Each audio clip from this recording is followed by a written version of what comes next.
देखो रिकॉर्डिंग का मैसेज क्या स्क्रीन शेयर है। हाँ मैम।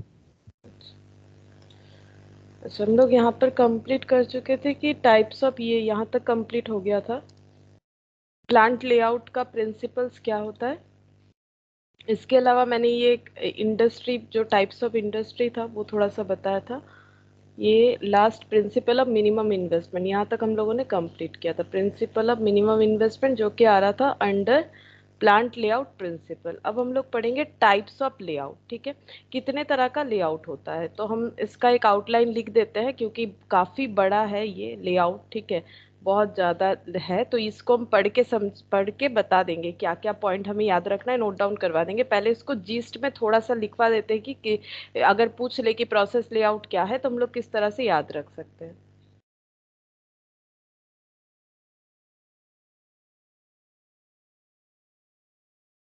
अच्छा, सबसे पहले टाइप्स ऑफ लेआउट, हेडिंग करेंगे types of layout. Types of layout. Layout का मतलब होता है अरेंज करना, कोई भी सीक्वेंस में या फिर ग्रुप में मशीन्स को अरेंज करने को ही लेआउट बोला जाता है। तो a layout essentially refers to the arranging and grouping of machines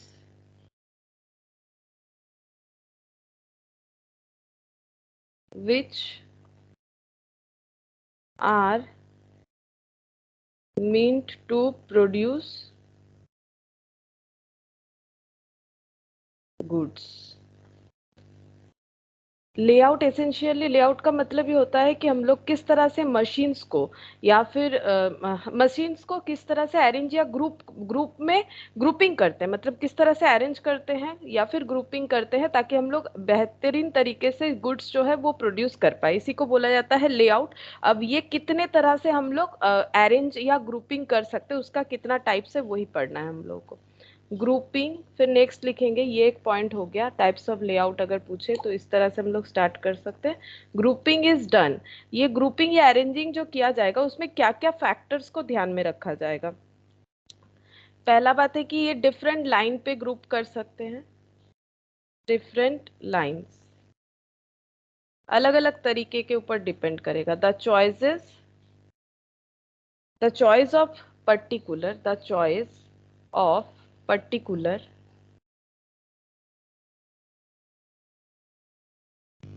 line depends on several factors.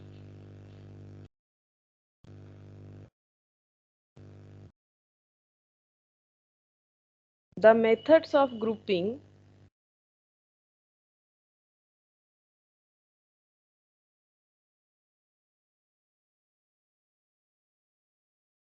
or the types of layout are।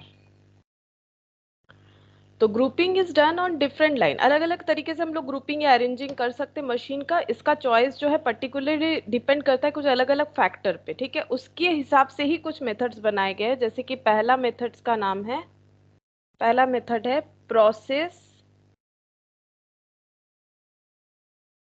Layout और फंक्शनल लेआउट और जॉब शॉप लेआउट।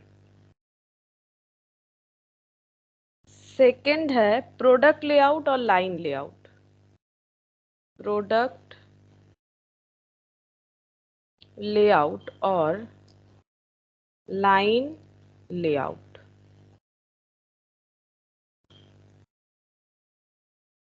अच्छा, प्रोडक्ट लेआउट और line layout. Next है,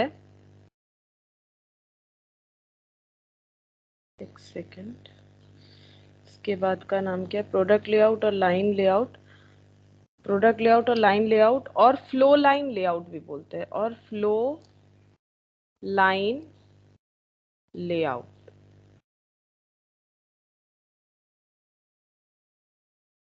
fixed position layout और static layout. Fixed position layout और static layout. अच्छा, next है combination और हाइब्रिड लेआउट। कॉम्बिनेशन और हाइब्रिड लेआउट। और एक भी होता है सेलुलर मैन्युफैक्चरिंग लेआउट और grouping technology layout. Cellular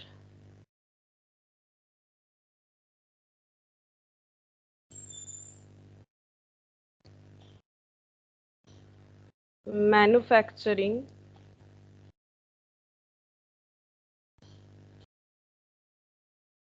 layout और ग्रुपिंग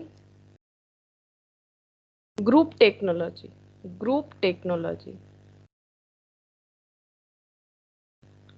लेआउट। तो मेनली 5 तरीके का लेआउट होता है, प्रोसेस, प्रोडक्ट, फिक्स्ड, कॉम्बिनेशन और सेलुलर। ये 5 तरीके का लेआउट होता है। अच्छा, अब हम लोग एक एक लेआउट के बारे में देखते हैं कि कौन सा क्या होता है। जैसे कि सबसे पहले प्रोसेस लेआउट, इसका हम एक जिस्ट लिखवा देते हैं, प्रोसेस लेआउट क्या होता है, फिर उसको समझा देते हैं मैट से। तो यहाँ पर हो गया प्रोसेस या फिर फंक्शनल लेआउट।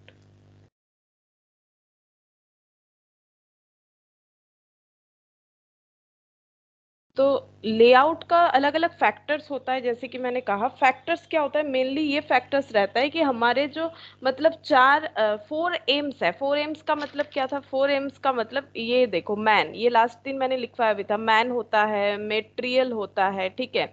मतलब मैन मतलब ह्यूमन रिसोर्स, मेटेरियल मशीन, ठीक है, मशीन, और उसके साथ मेथड। ये 4M जो है, इसको हम लोग कितने बेहतरीन तरीके से यूटिलाइज कर पाएंगे, इस हिसाब से हमारा लेआउट होना चाहिए। कितना अच्छा तरीके से हम लोग रिसोर्स, ह्यूमन रिसोर्स को, मेटेरियल के रिसोर्स को, मशीन के रिसोर्स को, और जो मेथड हम लोग अप्लाई करके प्रोडक्शन करना चाहते हैं, इसको कितने अच्छे तरीके से, कितने इफेक्टिवली और एफिशिएंटली यूज कर पाते हैं, ये बेसिस पे ही हमारा प्लांट लेआउट होना चाहिए, ताकि हमें सबसे मतलब बेस्ट आउटपुट मिले with minimal number of wastage, quality product हमें मिल जाए, ठीक है। इसी को हम लोग बोलते हैं कि इसी बेसिस पे प्लांट लेआउट बनता है। जो यहाँ पर फैक्टर्स था ना, वो फैक्टर्स का मतलब यही था कि मेनली यही था।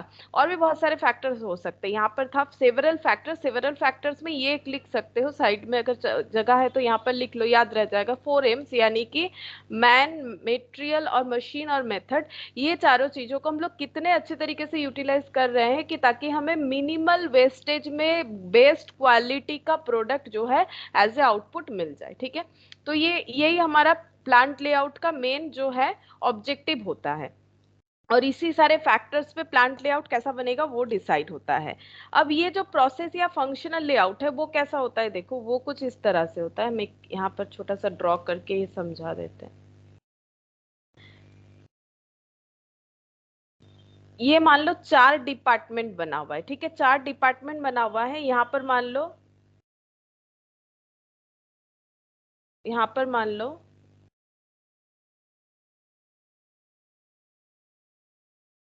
ऐसे मैंने M लिखा, बताते हैं इसका मतलब, ये G लिख दिया, यहाँ पर S,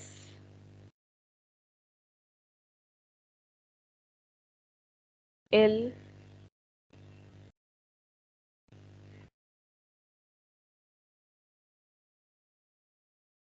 अच्छा, तो ये देखो M, यानी यहाँ पर M का मतलब क्या हो जाता है, मशीन्स, ठीक है। ये मशीन्स हो गया, ये ग्राइंडिंग मशीन हो गया, इसको G से डिफाइन कर दिया। ये सेपर मशीन हो गया, जो सेप देने के काम आता है। ये लेद मशीन हो गया, ठीक है।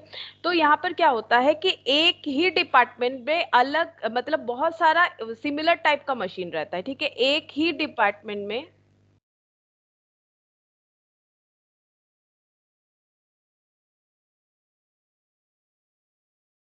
गुड मॉर्निंग प्रिया। अच्छा देखो यहाँ पर एक ही डिपार्टमेंट, ये एक डिपार्टमेंट है, जैसे ये मैंने यहाँ पर व्हाइट कलर से बॉक्स बना रखा है ना, तो ये एक डिपार्टमेंट है, ये एक डिपार्टमेंट है, ये एक डिपार्टमेंट है। तो यहाँ पर देखो चार मशीन्स है, यहाँ पर चार ग्राइंडिंग मशीन है, यहाँ पर चार सेपर मशीन है, यहाँ पर चार लेद मशीन्स है, ठीक है। तो ये जो है, मान लो कि ये यहाँ पर क्या है, अलग अलग मतलब डिवाइड कर दिया गया है सेपरेट सेपरेट सेक्शन में, ठीक है। सेपरेट सेपरेट सेक्शन में डिवाइड कर दिया जाता है। अब ये जो एम है, ठीक है, ये मान लो जो काम कर रहा है उसका आउटपुट जो है वो इस जी को भेज रहा है, या फिर ये वाले ग्राइंडिंग मशीन को भेज रहा है, या फिर इस वाले ग्राइंडिंग मशीन को भेज रहा है। ये एम में जो काम हो रहा है वो मान लो यहाँ पर भेज रहा है, वो मान लो यहाँ पर भेज रहा है, ठीक है। अब ये एम, ये मशीन जो मेथड यूज कर रही है आउटपुट के लिए, ये हो सकता है सेपरेट मेथड यूज करी या फिर एक ही जैसा यूज करी, वो भी हो सकता है, ठीक है। तो यहाँ पर क्या होता है कि mainly one kind of machines को अलग अलग सेक्शन या सेक्टर में हम लोग रख सकते हैं, ठीक है। तो पहला एम जो काम कर रहा है, मान लो ये कटिंग का काम कर रहा है, ये मशीन कटिंग का काम कर रहा है। दूसरा जो है, एक मान लो कटिंग कर रहा है अलग तरीके से, ये मान लो कुछ अलग तरीके से कटिंग कर रहा है। डिफरेंट डिफरेंट फंक्शंस यूज करके ये लोग अपना कटिंग का जो एक्टिविटी है वो परफॉर्म हो रहा है मशीन्स पे, ठीक है। अब ये जो मशीन कटिंग से जो आउटपुट आ रहा है वो इस मशीन को जा रहा है ग्राइंडिंग करने के लिए, ठीक है। तो ये हो जाता है। तो इस प्रोसेस लेआउट या फंक्शनल लेआउट का मतलब होता है कि एक सेक्टर या सेक्शन बना लिया जाता है, वहां पर सिमिलर काइंड ऑफ मशीन्स अलग अलग फंक्शन परफॉर्म कर रही है। सिमिलर काइंड ऑफ मशीन है, ये सब एक ही, ये चारों ही ग्राइंडिंग मशीन है लेकिन अलग अलग काम कर सकती है, ठीक है। ऐसे मान लो ये ग्राइंड जो कर रही है, ये टॉप ये साइड फिनिश कर रही है, ठीक है। ये फिनिशिंग मशीन जो है मान लो साइड फिनिश कर रही है, कोई टॉप फिनिश कर रहा है। अलग अलग एक्टिविटी कर सकते हैं, बट जो मेन काम है वो उनका सेक्टर जो है, जो सेक्शन जो है वो एक ही है, लेकिन काम जो है अलग मेथड से अलग तरीके से कर सकते हैं, ठीक है। इसमें एडवांटेज क्या होता है, इसका एडवांटेज ये होता है कि इसमें बैच प्रोडक्शन करना आसान हो जाता है। इस तरह के जो लेआउट है इसमें बैच प्रोडक्शन होता है। बैच प्रोडक्शन क्या होता है, ये हम लोगों ने कॉस्टिंग में ग्रुप 1 में पढ़ लिया है। जब एक एक मतलब किसी का पर्टिकुलर किसी कस्टमर के बेसिस पे डिमांड पे नहीं बनाते, ठीक है। इन जनरल अगर हम लोग कुछ बनाते हैं तो उसे बोलते हैं batch production, used for batch production. ये नॉर्मली ये जो प्रोसेस लेआउट है ये बैच प्रोडक्शन के लिए यूज होता है, ठीक है। ये इस तरह का लेआउट, इसमें क्या होता है बेसिकली डिफरेंट मेथड यूज होता है।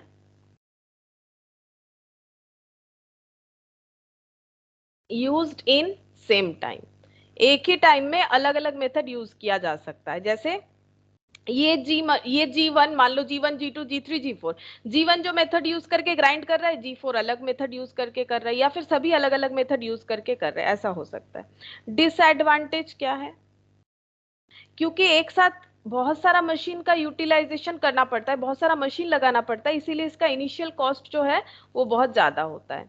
Initial cost is very high, और बहुत स्पेस जो है, स्पेस कंजम्पशन बहुत ज्यादा होता है। Larger space is required. तो इस तरह के लेआउट के लिए स्पेस ज्यादा लगता है, पैसा ज्यादा लगता है। बाकी एट ए टाइम अलग अलग फंक्शन हम लोग परफॉर्म कर सकते हैं। जैसे ये चारों मशीन से चार अलग अलग फंक्शंस, अलग अलग मेथड से फंक्शंस को अप्लाई कर सकते हैं। काम सबका ग्राइंडिंग करना ही है लेकिन अलग अलग मेथड से। जैसे मान लो कोई एक सम हम लोग सॉल्व कर रहे हैं, अकाउंट्स का हो मैथ्स का हो, ठीक है, एक सम चार पांच मेथड से सॉल्व हो सकता है उसी तरह से, ठीक है। तो यहाँ पर देखो इसका हम डिटेल्स यहाँ से पढ़ा देते हैं, काफी बहुत ज्यादा है, ठीक है। जस्ट हम पढ़ा के समझा देते हैं और ये जिस्ट समझ में आ जाएगा, ठीक है। जिस समझ में आ गया तो डिटेल्स भी समझ में आ जाएगा, फिर अपने हिसाब से जब लिखोगे वो थोड़ा सा कम बेसी हो जाएगा ऑटोमेटिकली। तो यहाँ पर देखो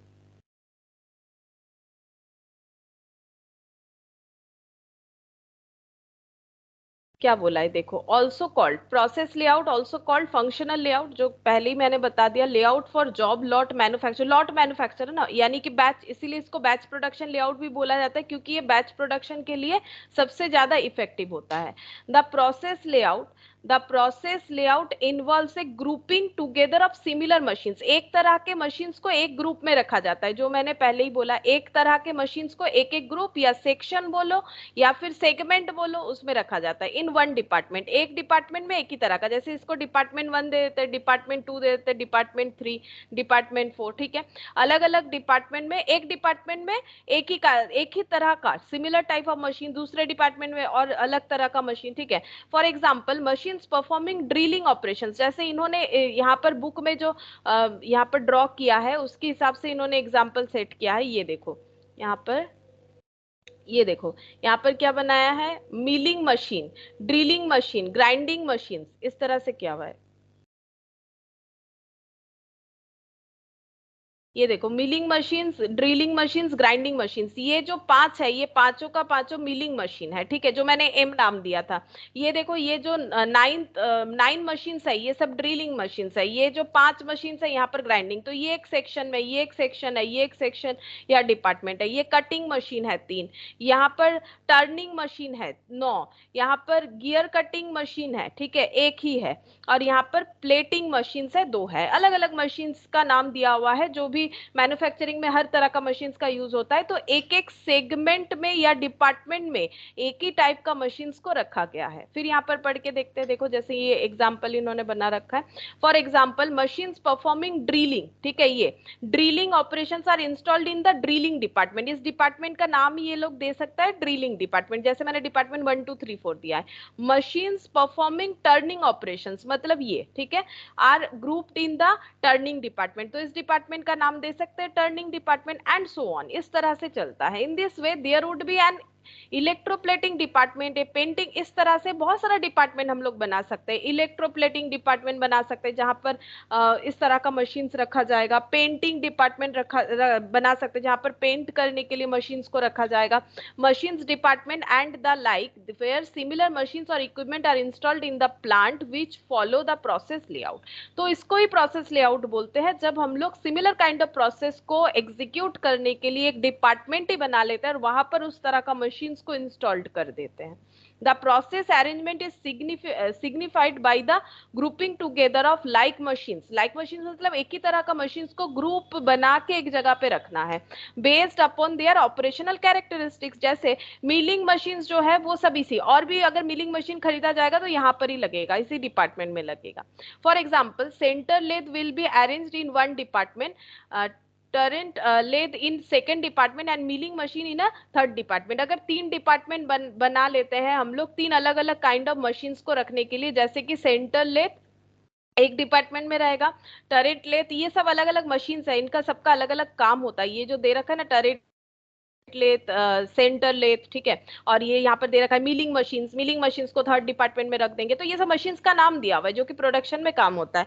बाकी देखो घुमा फिरा के उसी बात को लिखा है, तो क्या करना है तुम लोगों को भी एग्जाम टाइम में, क्या करना पड़ेगा, थोड़ा सा अपना लैंग्वेज वगैरह ऐड करके लिखना पड़ेगा। जिस्ट पता होगा तो ऑटोमेटिकली लिख सकते हो।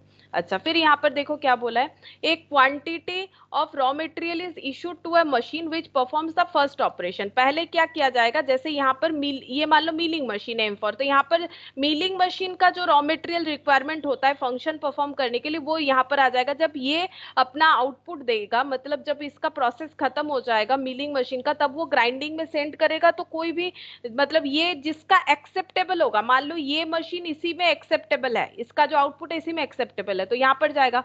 अगर यहाँ पर एक्सेप्टेबल है तो यहाँ पर जाएगा। डिपेंड करेगा वहां पर कि कहाँ जाना चाहिए, ठीक है, वो पहले से सेट किया हुआ रहेगा कि कौन सा मशीन का आउटपुट कौन लेने वाला है, वही बोलेगा। देखो एक quantity of raw material is issued to machine which performs the first operation. First operation के लिए जो मशीन का रिक्वायरमेंट होगा वहीं पर रॉ मटेरियल दिया जाएगा।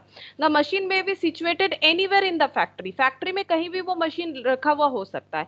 For the next operation a different machine may be required, दूसरे ऑपरेशन के लिए दूसरा मशीन का जरूरत होगा। Machine may be situated in another part of the factory, ये दूसरे किसी जगह पे मशीन रखा जा सकता है। The material should be transported to the other machines for the operations, मतलब यही बोल रहा है कि पहला रॉ मटेरियल उसी मशीन को जाएगा जो फर्स्ट ऑपरेशन करने वाला है, फिर उस ऑपरेशन से जो आउटपुट आएगा वो दूसरे वाले मशीन में ट्रांसफर होगा। और ये सब मशीन्स जो है ये फैक्ट्री में अलग अलग जगह पे लगे हुए रह सकते हैं, और यहाँ तक पहुंचाने के लिए हमें क्या करना पड़ेगा, एक जगह से दूसरे जगह पे ये सारे मेटेरियल को हमें ट्रांसपोर्ट करना पड़ेगा, मूव करना पड़ेगा। Thus material would move long distance and long criss crossing path. तो हो सकता है कि मेटेरियल को बहुत ज्यादा लॉन्ग डिस्टेंस कवर करके जाना पड़ रहा है। क्रिस क्रॉस पाथ का मतलब जैसे देखो यहाँ ऐसे एम से आया, फिर ऐसे करके मान लो ये यहाँ पर आ रहा है, ठीक है, सीधा सीधा नहीं जा रहा है। तो अलग अलग पाथ कुछ भी हो सकता है, ठीक है, अलग अलग डिस्टेंस कवर करके मटेरियल्स को, रॉ मटेरियल्स को एक जगह से दूसरे जगह ऑपरेशंस के लिए मूव करवाना पड़ सकता है। At one stage the material may be taken to a separate building से for heat department and then brought back for grinding. बोल रहा है कि जैसे मान लो ऐसा हो सकता है कि पहले मटेरियल को एक हीट देने के लिए हीटिंग डिपार्टमेंट में लिया गया जो कि एक अलग बिल्डिंग में था, देन हमें दूसरे किसी बिल्डिंग में उसे ग्राइंडिंग के प्रोसेस के लिए लेके जाना पड़ा। If machine in one department are engaged the partly finished product awaiting operations may be taken to the store and later reissued for production। अगर मान लो कि प्रोडक्शन जो है वो कंप्लीट नहीं हुआ, जैसे मान लो यहाँ पर मिलिंग मशीन 1 जो है वो जी में जाने वाला है या फिर किसी और जी में जाने वाला है, लेकिन सारे मशीन्स जो है पहले से ही इन्वॉल्व है किसी ना किसी काम पे, तो फिर क्या करना पड़ेगा, यहाँ से जो सेमी फिनिश्ड गुड्स बना है, क्योंकि कंप्लीट तभी बनेगा जब चारों प्रोसेस से गुजरेगा, ठीक है, तो इससे क्या होगा, वेट करना पड़ेगा। वही बोल रहा है देखो कि machines one department are engaged the partly finished product awaiting operations may be taken to the store में रख दिया जाएगा, उसके बाद रीइश्यू किया जाएगा प्रोडक्शन के लिए जब मशीन खाली होगा। Partly finished goods would be awaiting for process in every department like commuters waiting for busy in a city. ठीक है, तो बोल रहा है कि जैसे नॉर्मल लाइफ में हम लोग को वेट करना पड़ता है, उसी तरह से ही बोल रहा है कि जो ये हो रहा है क्या बोलते हैं उसे, जो मटेरियल सेमी फिनिश्ड हालत में है लेकिन जहां पर जिस मशीन्स पे उसका काम होने वाला है वो मशीन्स अगर एंगेज्ड है दूसरे कामों के लिए तो उसको वेट करना पड़ेगा। Machines in each department attend to any product that is taken to them. बोल रहा है मशीन हर एक डिपार्टमेंट में जो भी मशीन लगा हुआ है वो कोई भी प्रोडक्ट को एक्सेप्ट कर सकता है जो जो वो काम परफॉर्म करने वाले, मतलब ग्राइंडिंग का काम ये चारों में से कोई भी मशीन एक्सेप्ट कर सकता है। These machines are therefore called general purpose machine. ठीक है, अगर ऐसे मशीन्स है जो कि कोई भी प्रोडक्ट को एक्सेप्ट कर सकते हैं, ठीक है, अगर ये ग्राइंडिंग मशीन्स ऐसे मशीन्स है कि जो चारों एम में से किसी का भी आउटपुट को एक्सेप्ट कर सकते हैं, अगर ऐसा होता है then it is called general purpose machine, इसको जनरल पर्पस मशीन बोलेंगे। Work has to be allotted to each department in such a way that no machine in any department is idle. हमें इसी तरह से काम करवाना चाहिए, मशीन्स को इसी तरह से अरेंज करना पड़ेगा ताकि कोई भी आइडल ना रहे, क्योंकि इसमें तो लॉस है। In a batch production layout machines are chosen to do as many different job as possible, that is the emphasise is on general purpose machines the work which needs to be done in allocated to the machines. बोल रहा है कि idol नहीं रहना चाहिए, हमें इस तरह से काम करवाना चाहिए, मतलब मशीन्स का काम को इस तरह से शेड्यूल या अरेंज करना चाहिए ताकि हम लोग एक मशीन से डिफरेंट जॉब जो है करवा सके। ये तभी पॉसिबल होगा अगर वो जनरल मशीन के कैटेगरी में आ रहा है। अगर कोई जनरल मशीन के कैटेगरी में आ रहा है तो डिफरेंट जॉब जो है जितना पॉसिबल होगा वो हम लोग करवा सकते हैं। अच्छा, नेक्स्ट यहाँ पर बोल रहा है the work which needs to be done is allocated to the machine according to loading schedule. वही मैंने बोला कि शेड्यूल भी बना लेना चाहिए, उसी हिसाब से हम लोग जॉब को एलोकेट कर सकेंगे with the objective of ensuring that each machine is fully loaded. ठीक है, हमें देखना चाहिए कि सारा मशीन्स जो है वो कोई भी आइडल ना रहे, फुल्ली लोडेड रहे, इस तरह से हमें शेड्यूल का अरेंज करना चाहिए, कोई भी खाली ना बैठे। The process layout carries out the functional idea of Taylor and from the historical point of view process layout proceeds product layout. Process layout से ही प्रीसीड्स प्रोडक्ट लेआउट। ठीक है, अच्छा, बोल रहा है कि प्रोसेस लेआउट से प्रोडक्ट लेआउट भी सोचा गया है। This type of layout is best suited for intermediate type of function. Intermediate type of function मतलब लास्ट क्लास में मैंने बोला था, देखो इंटरमीडिएट का मतलब यहाँ पर मैंने बोला था, ये देखो इंटरमीडिएट का मतलब है कि जहां पर एक लॉट में काम होता है, कंटिन्यूअस प्रोसेस में नहीं होता है, ठीक है, लॉट में काम होता है। वही बोल रहा है। तो ये जो लेआउट है ये इंटरमीडिएट टाइप ऑफ प्रोडक्शन के लिए बेस्ट होता है। ग्रुपिंग मशीन्स जब हम लोग करेंगे, मतलब ग्रुप में जब मशीन्स को हम लोग अरेंज करेंगे, तो अब हमें क्या क्या चीज ध्यान में रखना चाहिए। कन्वीनियंस फॉर इंस्पेक्शन, अगर कभी मशीन्स का इंस्पेक्शन का जरूरत हो, वो तो होगा ही, ठीक है। मशीन खराब हुआ और वह चेक करना पड़ सकता है, कुछ ब्रेकडाउन वगैरह हो सकता है, तो वो इंस्पेक्शन कर पाना कन्वीनियंस हो, ठीक है। अच्छा, नेक्स्ट बोल रहा है सुपरवाइज कर पाना भी कन्वीनियंस हो। Process layout may be advantageously used in light and heavy engineering industry. Normally light और हेवी दोनों तरह के इंडस्ट्री में ये यूज हो सकता है। Made to order furniture industry and like, बोल रहा है नॉर्मली फर्नीचर इंडस्ट्री जहां पर ऑर्डर आता है कि ऐसा फर्नीचर बनाइए, ठीक है। जो लोग ऑर्डर के हिसाब से फर्नीचर बना के बेचते हैं उनके लिए ऐसा लेआउट बेस्ट होता है। ये ऐसा हमें लेआउट जो बनाएंगे उसमें फैक्टर्स में पहला ध्यान रखना चाहिए कि इंस्पेक्शन आराम से कर पाए, सुपरवाइज आराम से कर पाए।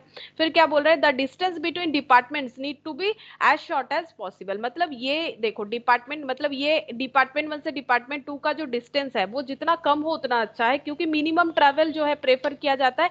ये हम लोगों ने लेआउट का जो फीचर्स था उसमें देखा था। ये देखो minimum travel, principle of sequence, principle of usage, principle of safety satisfaction. ये देखो मिनिमम ट्रैवल जो कि एकदम पहला था, पहला हम लोगों का लेआउट का प्रिंसिपल्स था, ठीक है, मिनिमम ट्रैवल।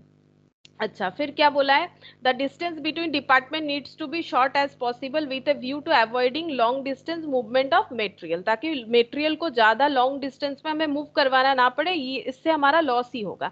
दो similar machines are grouped in one department, क्योंकि एक ही तरह का मशीन एक ही डिपार्टमेंट में ग्रुप किया जाता है, वही तो होता है प्रोसेस लेआउट। ये देखो सिमिलर काइंड ऑफ मशीन्स, ठीक है, एक ही डिपार्टमेंट में ग्रुप किया जाता है। अच्छा, आगे पढ़ते हैं। इन one department the department themselves should be located in accordance with the principle of sequence of operations, the department themselves should be located in accordance with the principle of sequence of operations। तो department को operation के sequence में सजाया जाता है, क्योंकि पहले जो है मिलिंग का काम होगा, फिर ग्राइंडिंग, फिर सेपिंग, फिर लेदिंग। तो इसीलिए लेद वाला मशीन को डिपार्टमेंट 1 बना देंगे तो हमारे लिए मुश्किल हो जाएगा, ठीक है। तो एक ही तरह का मशीन एक एक डिपार्टमेंट रहेगा, लेकिन डिपार्टमेंट का अरेंज कैसे होना चाहिए, depend on the function of the function या फिर प्रोसेस, जो फंक्शन या एक्टिविटी परफॉर्म होने वाला है या फिर जो प्रोसेस होने वाला है उसी हिसाब से हमें सीक्वेंस में डिपार्टमेंट को अरेंज करना चाहिए। For example in a steel plant the operations are smelting, casting, rolling, etc. This different department may be arranged in that order to avoid crossovers and backtracking of material।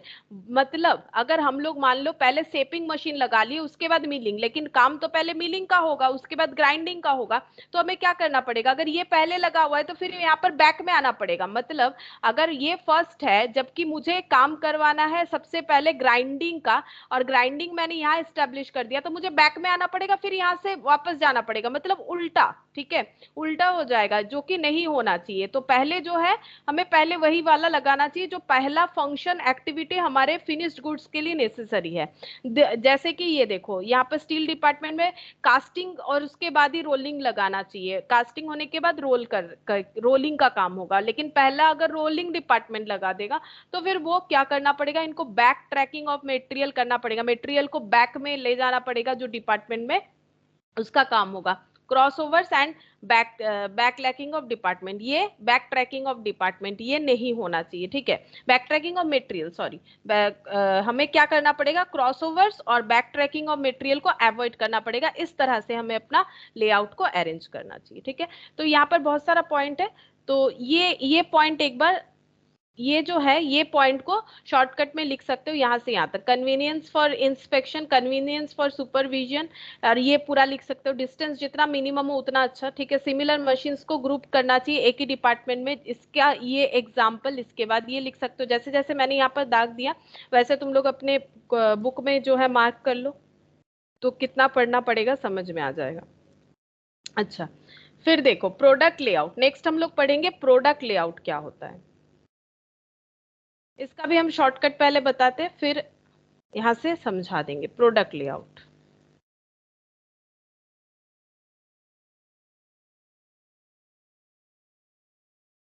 Layout जो है वो product basis पे जब बनेगा तो इसको हम लोग बोलते हैं प्रोडक्ट या फिर लाइन, इसको और एक नाम भी बोला जाता है line layout.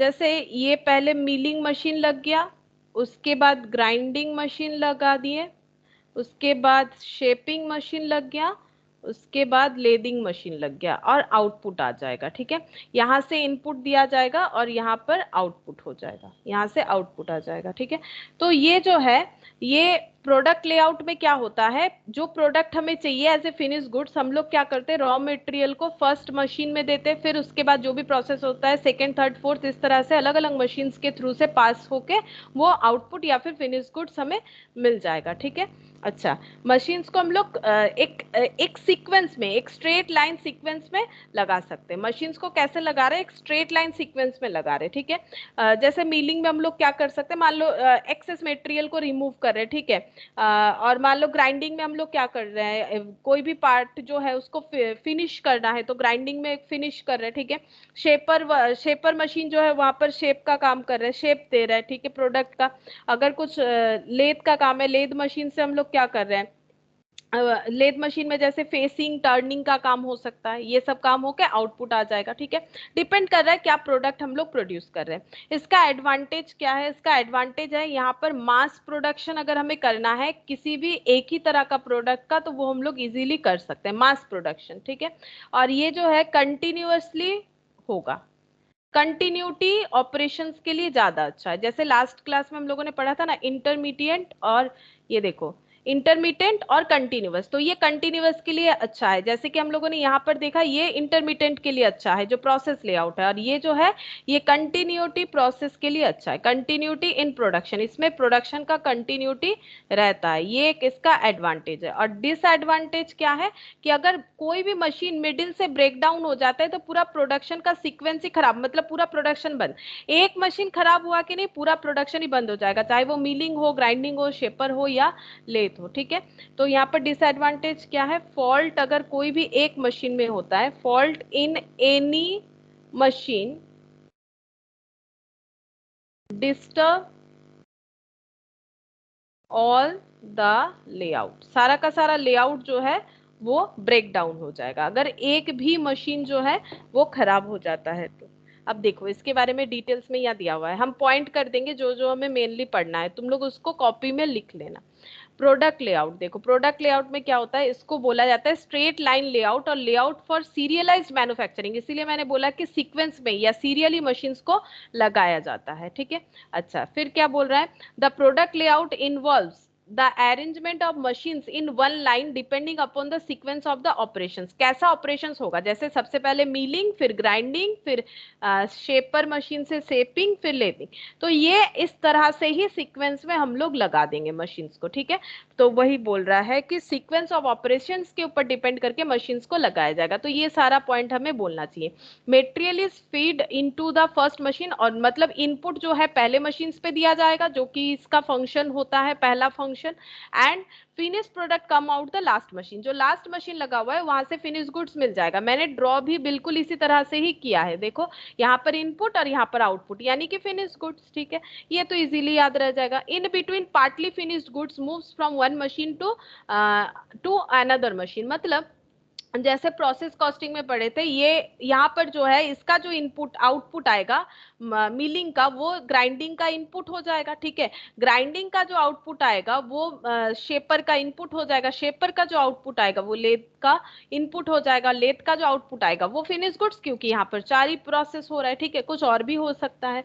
The output of one machine becoming the input for the next in a sugar mill, जैसे कि एग्जाम्पल दिया है, देखो in a sugar mill, sugar cane fed at the end of the mill comes out as sugar at the other end. Similarly, in paper mill, bamboos are fed into the machine at one end and paper comes out at the other end. तो इसका example जरूर लिख के आना है अगर पूछा जाएगा टाइप्स ऑफ, तो ये पूरा स्टार्टिंग का जो पैरा है ना पूरा ही हमें लिखना चाहिए। ठीक है, स्टार्टिंग का पैरा जो है प्रोडक्ट लेआउट के लिए ये पूरा इंपॉर्टेंट है। ठीक है, कि बहुत ही आसान सा है, देखो हमारा ये जो लेआउट है ये स्ट्रेट लाइन या सीक्वेंस के ऊपर डिपेंड करता है, सीक्वेंस किस चीज का क्या फंक्शन हो रहा है उसके ऊपर डिपेंड करता है, मशीन्स का एकदम स्टार्टिंग मशीन पे इनपुट को फीड करवाया जाता है और एकदम लास्ट वाले मशीन से आउटपुट आता है, और जो मिडिल मशीन्स होता है उसका आउटपुट, जो पहले मशीन का आउटपुट सेकेंड मशीन का इनपुट, सेकेंड मशीन का आउटपुट थर्ड मशीन का इनपुट, इस तरह से होता है। एक मशीन से दूसरे मशीन पे सेमी फिनिश्ड गुड्स मूव होते होते एट लास्ट जो है फिनिश्ड गुड्स हमें मिल जाता है। जैसे कि एग्जांपल शुगर मिल का दिया हुआ था और एक पेपर मिल का दिया हुआ था। फिर क्या बोला है देखो, in product layout if there are more than one line of production, these there are many lines of machines। अगर बोल रहा है कि अलग अलग प्रोडक्शन है, ठीक है, मोर than one line of production, जैसे कि ये देखो ये कॉम्पोनेंट होना, कॉम्पोनेंट जो भी हो, देखो ये जो है यहाँ पर ये देखो तीन तीन अलग अलग जो है बनाया हुआ है। क्यों बनाया हुआ है? क्योंकि यहाँ पर जो प्रोडक्शन है ये वन टाइप ऑफ प्रोडक्शन है, ये दूसरा टाइप ऑफ प्रोडक्शन है, ये तीसरा टाइप ऑफ प्रोडक्शन है, ठीक है। तो इसीलिए तीन अलग अलग लेआउट बना दिया गया है, अलग अलग लाइन से मशीन्स को रखा गया है। The emphasize here therefore is one special purpose machine is contrast to general purpose machine which are installed in the process layouts. Consequently, the investment on machines in a straight line layout is higher than investment on machine of functional layout। ठीक है, तो यहाँ पर क्या बोला है देखो बोल रहा है कि इन प्रोडक्ट लेआउट, जो कि अभी हम लोग प्रोडक्ट लेआउट कौन सा है देखो, जो अभी हम लोग पढ़ रहे हैं, इसके पहले वाला हम लोगों ने प्रोसेस लेआउट पढ़ा था। तो यहाँ पर बोल रहा है इन प्रोडक्ट लेआउट जो होता है, प्रोडक्ट लेआउट तो प्रोडक्ट के फंक्शन के हिसाब से बनता है। If there are more than one line of product, मतलब एक से ज्यादा प्रोडक्ट है, जैसे कि product A B C D E F, इस तरह से मतलब डिफरेंट काइंड ऑफ प्रोडक्ट बन रहा है, उसको बोला जाता है line of product. There are as many lines of machine, तो अलग अलग मशीन के लाइन्स भी हमें बनाने पड़ेंगे। मतलब प्रोडक्ट ए का जो फॉर्मेशन का प्रोसेस है उसके लिए सपोज ये 3 मशीन का जरूरत है, प्रोडक्ट बी के लिए सपोज ये इस जो सीक्वेंस में मशीन्स लगे हुए हैं वो रिक्वायरमेंट है, और मान लो प्रोडक्ट सी के लिए वो ये जो है सीक्वेंस ये रिक्वायरमेंट है। Cutting, lathe, gear cutting, grinding, इसमें जैसे कटिंग, लेथ, ड्रिलिंग, प्लेटिंग, इसमें जैसे लेथ, ड्रिलिंग, ग्राइंडिंग। तो अलग अलग प्रोसेस से प्रोडक्ट ए बनता है, अलग अलग प्रोसेस से प्रोडक्ट बी बनता है, और किसी अलग ही प्रोसेस से प्रोडक्ट सी बनता है। तो प्रोडक्ट सी का ये प्रोसेस लेआउट हमें चाहिए होगा, ठीक है, ये लेआउट जो है हमें चाहिए होगा। अब देखो क्या बोल रहा है, ये प्रोडक्ट लेआउट हमें चाहिए होगा, ठीक है, प्रोडक्ट के बेसिस पे लेआउट बन रहा है, ठीक है। The emphasize here therefore is one special purpose machine is contrast to general purpose machine, ठीक है। स्पेशल पर्पस मशीन होगा ये, जनरल पर्पस नहीं है, ये सब स्पेशल पर्पस मशीन हो जाएंगे। इसमें ए टाइप ऑफ प्रोडक्ट ही बन सकता है, इसमें बी, इसमें C, which are installed in the process layout. अच्छा, सब स्पेशल पर्पस ऑफ मशीन से ही प्रोसेस लेआउट बनेगा। Consequently the investment on machine in straight line layout, straight line layout में जो मशीन का खर्चा होता है is higher than investment on machine in functional layout, ठीक है। फंक्शनल लेआउट में मशीन्स का जो खर्चा होता है, इन्वेस्टमेंट होता है मशीन का लेआउट का, ठीक है, मतलब जो प्रोसेस लेआउट है उससे इसमें खर्चा ज्यादा होगा प्रोडक्ट लेआउट में, क्योंकि इसमें कोई जनरल बात नहीं होता है, जनरल कैटेगरी नहीं होता है कि उसमें हम लोग कोई भी प्रोडक्ट बना ले, हर एक प्रोडक्ट के लिए स्पेसिफिकली ये बना हुआ है, ठीक है। इसीलिए ये जो है इसमें खर्चा ज्यादा होता है, ठीक है। इसी ये, और वैसे भी देखो जो बैच प्रोडक्शन कर सकता है, ये जो था ये बैच प्रोडक्शन कर सकता है, तो फिर इसमें तो ज्यादा बेनिफिट होगा ही ना, इसमें खर्चा उतना नहीं हो, मशीन लगाने का ऑब्वियसली खर्चा ज्यादा है, ठीक है, इसमें भी खर्चा बहुत ज्यादा है, इसका ये डिसएडवांटेज है। लेकिन अगर कंपेयर किया जाए प्रोडक्ट लेआउट से तो हम लोग देखेंगे मशीन, एक एक मशीन पे जो इन्वेस्टमेंट है वो ज्यादा हो जाता है। अब देखो यहाँ पर क्या क्या प्रिंसिपल फॉलो होता है ग्रुपिंग करने के लिए। ऑल द मशीन्स, टूल्स और other types of equipment must be place at the point demanded by the sequence of operations. जैसा सीक्वेंस में ऑपरेशन होगा वैसे ही मशीन लगेगा। जैसे कि यहाँ पर 3 अलग अलग सीक्वेंस हमें दिखाया गया है, तो अलग अलग सीक्वेंस में अलग तरह से ही मशीन लगा हुआ है। यहाँ पर 3 LDG, यहाँ पर CLDP, ठीक है, इस तरह से मशीन लगा हुआ है। All the operation including assembly, testing, packing should be included in line. यहाँ पर ही पैकिंग और टेस्टिंग वगैरह का काम भी हो जाना चाहिए, असेंबली वगैरह का काम भी, इस तरह से ही मशीन्स को अरेंज करना चाहिए। मटेरियल्स में भी fed where there are required for assembly but not necessarily at all point. बोल रहे हैं कि हर एक पॉइंट पे जो क्या बोलते हैं उसे रॉ मटेरियल दिया जाए, ऐसा जरूरी नहीं है। जहां पर जिस तरह से हमें देना पड़ेगा मटेरियल, हम लोग उसी तरह से देंगे। Material may be fit where there are required for assembly but not necessarily all at one point. हर एक मतलब सारा मटेरियल को एक ही पॉइंट पे दिया जाएगा ऐसा जरूरी नहीं। जैसे हम लोगों ने इसके पहले वाला देखा कि रॉ मटेरियल यहाँ दिया जाएगा, यहाँ से प्रोसेस होके बाहर आउटपुट आएगा, बट यहाँ पर ऐसा बात नहीं है। जहां जरूरत होगा हम लोग वहीं पर रॉ मटेरियल, जैसे कटिंग मशीन पे रॉ मटेरियल दिया, फिर लेथ पे भी दे दिया, ठीक है, हो सकता है। लेकिन इसके पहले वाला वैसा नहीं था। इसके पहले वाला जो है कटिंग में अगर रॉ मटेरियल दे दिया तो इसी का आउटपुट यहाँ पर आएगा, फिर इसका आउटपुट यहाँ पर आएगा, फिर इसका आउटपुट यहाँ पर आएगा। बट इसमें ऐसा नेसेसरी नहीं है।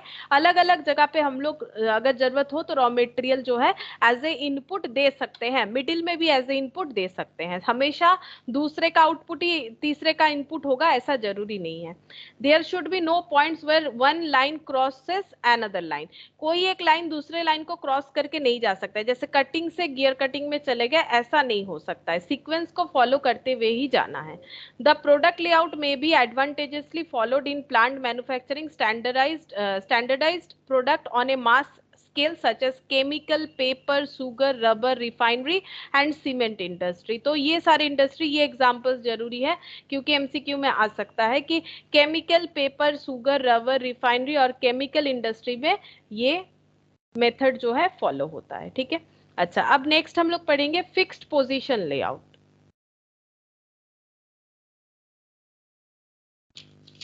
नेक्स्ट हो जाएगा फिक्स्ड पोजीशन लेआउट।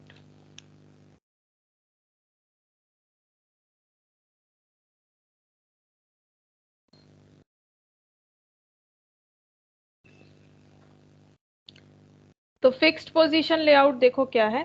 यहाँ पर एक फिक्स्ड लेआउट होगा, ठीक है। और यहाँ पर हम 4M जो है, जो मैंने अभी बताया, man material machines, man material machines और एक क्या बताया था मैंने, मैन मटेरियल मशीन्स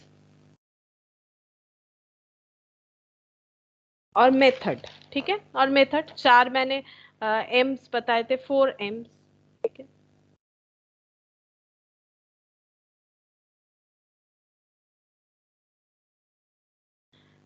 ये जो फंक्शनल लेआउट है, सॉरी फिक्स्ड लेआउट है, फिक्स्ड लेआउट का क्या होता है, फिक्स्ड लेआउट में हम लोग जो जो भी मतलब बिगर पार्ट, अगर किसी चीज का मतलब वर्क ऑन बिगर पार्ट होता है, ठीक है। जैसे कि मान लो कोई एरोप्लेन वगैरह का कोई बिगर पार्ट जो है उसको हम लोग उस पर प्रोसेस करना चाहते हैं, तो ये जो है वो बिगर पार्ट को एक जगह से दूसरे जगह मूव करवाना उतना आसान नहीं होता है, ठीक है। तो उसको एक ही जगह पे रखा जाएगा और उस पे ये 4 एम्स को हम लोग अप्लाई करेंगे, ठीक है। ये 4 एम्स को हम लोग अप्लाई करेंगे क्योंकि ये उतना इजीली मूवेबल नहीं होता है कि एक जगह से दूसरे जगह पे ले जाए। इस तरह के काम के लिए फिक्स्ड पोजीशन लेआउट का यूज किया जाता है, ठीक है। इसका एडवांटेज देखो, एडवांटेज क्या है, मिनिमम मूवमेंट ऑफ मटेरियल। इसमें मटेरियल का ज्यादा मूवमेंट नहीं होता है, पॉसिबल ही नहीं है। और दूसरा, रिड्यूस टोटल टाइम, ठीक है। टाइम जो है वो कम लगता है। जैसे यहाँ पर देखो, as the term itself implies the fixed position layout involves the movement of, ये देखो, movement of man and machines to the product which remains stationary. In this type of layout the material और major component remains in a fixed position. मतलब जो heavy product वगैरह जो होता है वो हम लोग क्या करते हैं, एक फिक्स पोजीशन में या फिक्स लोकेशन में रख देते हैं, ठीक है, कंपोनेंट को, जिसके ऊपर हम लोग 4 एम्स को अप्लाई करना चाहते हैं। मतलब जिस कंपोनेंट पे हम लोग मटेरियल, मैन और मेथड और क्या बोलते हैं मशीन्स का अप्लाई करना चाहते हैं, उससे पहले हम लोग एक फिक्स्ड लोकेशन में रख देते हैं। And tools, machines and men as well as other pieces of material are brought to this location. और उस पे हम लोग मतलब जिस चीज को हमें बनाना है, जो कंपोनेंट को हमें रेडी करना है, उसके लिए नेसेसरी टूल्स, मशीन्स, जो भी मटेरियल जरूरत होता है वो उस लोकेशन तक लाया जाता है जहां पर उस मेजर पार्ट को लोकेट किया गया है। The movement of men and machines to the product is advisable because the cost of moving them would be less than the cost of moving the product which is very bulky। मतलब बोल रहा है कि जैसे मान लो मैंने aeroplane का कोई एक भारी कंपोनेंट जो है उसको अगर हमें उस पे हमें 4 एम्स का अप्लाई करना है, तो यहाँ देखा जाएगा कि जो ह्यूमन बीइंग को एक जगह से एक जगह में ले जाने का जो कॉस्टिंग आ रहा है, या मेटेरियल को एक जगह से एक जगह में ले जाने का, या टूल्स को या अदर मशीन्स को, अदर पीसेस ऑफ मेटेरियल को मूवमेंट करवाने का जो खर्चा है वो काफी कम है उस बिगर पार्ट को मूव करवाने का। मतलब जो प्रोडक्ट हम लोग बनाना चाहते हैं उसके पार्ट को मूव करवाने से तो बेटर है कि हम लोग रिसोर्सेस को मूव करवा ले, क्योंकि वो लेस कॉस्ट होगा। ठीक है, अगर हम लोग उस पार्ट को कंपोनेंट को मूव करवाने का कोशिश करेंगे तो वो काफी ज्यादा कॉस्ट, मतलब कॉस्ट ज्यादा लग जाएगा, उस पर बहुत ज्यादा कॉस्ट कंज्यूमिंग हो जाएगा। ऑल्सो कॉल्ड स्टैटिक लेआउट, इसीलिए इसे स्टैटिक लेआउट भी बोला जाता है। This is followed in the manufacturer if bulky and heavy products such as locomotives, जैसे कि ट्रेन का, ship, boiler, aircraft and generators, भारी भारी चीजें जो बनते हैं उसमें ये प्रोसेस लेआउट जो है सबसे बेस्ट होता है। ठीक है, ये देखो यहाँ पर एक एग्जांपल दिया है, प्रोडक्ट क्या बन रहा है, शिप। ये देखो ये शिप जैसा बना रखा है ना, ये शिप बन रहा है। शिप के जितने भी कंपोनेंट है उसे असेंबल किया जाएगा। अब ये इतने भारी भारी होते हैं, इसे असेंबल करवाने के लिए असेंबल डिपार्टमेंट में ले जाएंगे, फिर ये पार्ट एक तरह से असेंबल होगा, ये पार्ट एक तरह से, ये नीचे वाला एक तरह से, तो ये तो काफी मुश्किल हो जाएगा। तो इसीलिए क्या किया जाएगा, इसको असेंबल करने के लिए required machines, required main, required tools, ये सब को मूव करवाते हुए यहाँ तक लाना पड़ेगा। ठीक है, यहाँ तक लाना पड़ेगा और इसको हम लोग क्या कर देंगे, असेंबल कर देंगे। तो जस्ट वही बता रहा है कि फिक्स्ड लेआउट का मतलब यही होता है। काफी आसान है। ठीक है, ये आराम से याद रह जाएगा। उसके बाद है मिक्स्ड और कंबाइंड लेआउट। मिक्स्ड और कंबाइंड लेआउट, पहले इसका जीस्ट लिखवा देते हैं, मिक्स्ड और कंबाइंड लेआउट।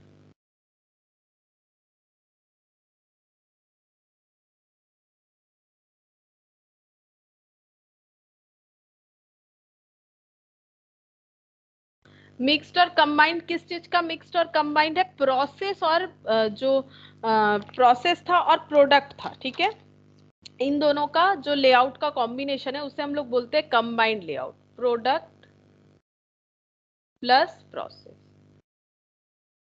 ठीक है, प्रोडक्ट प्लस प्रोसेस, ये दोनों लेआउट मिलके हो जाता है मिक्स्ड और कंबाइंड लेआउट।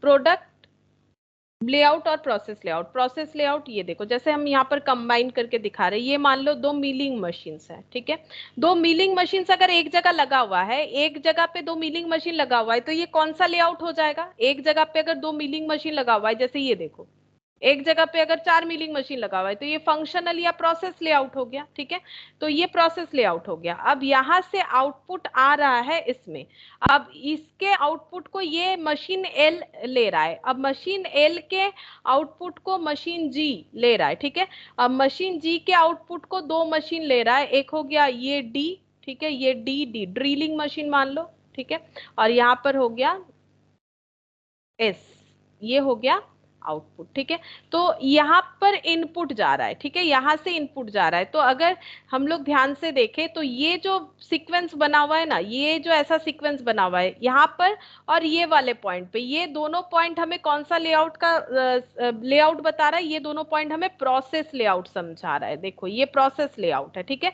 और बाकी ये जो एक लाइन में काम चल रहा है, ये देखो ये एम, फिर यहाँ पर एल, जी, फिर डी, फिर एस, ये जो लाइन में काम चल रहा है इसको हम लोग बोलेंगे प्रोडक्ट लेआउट। ये देखो ये प्रोडक्ट लेआउट बना हुआ है। ठीक है, तो कंबाइनली दोनों तरह से ही काम हो रहा है, तो दोनों का एडवांटेज डिसएडवांटेज मिलके ही इसका एडवांटेज और डिसएडवांटेज बनेगा।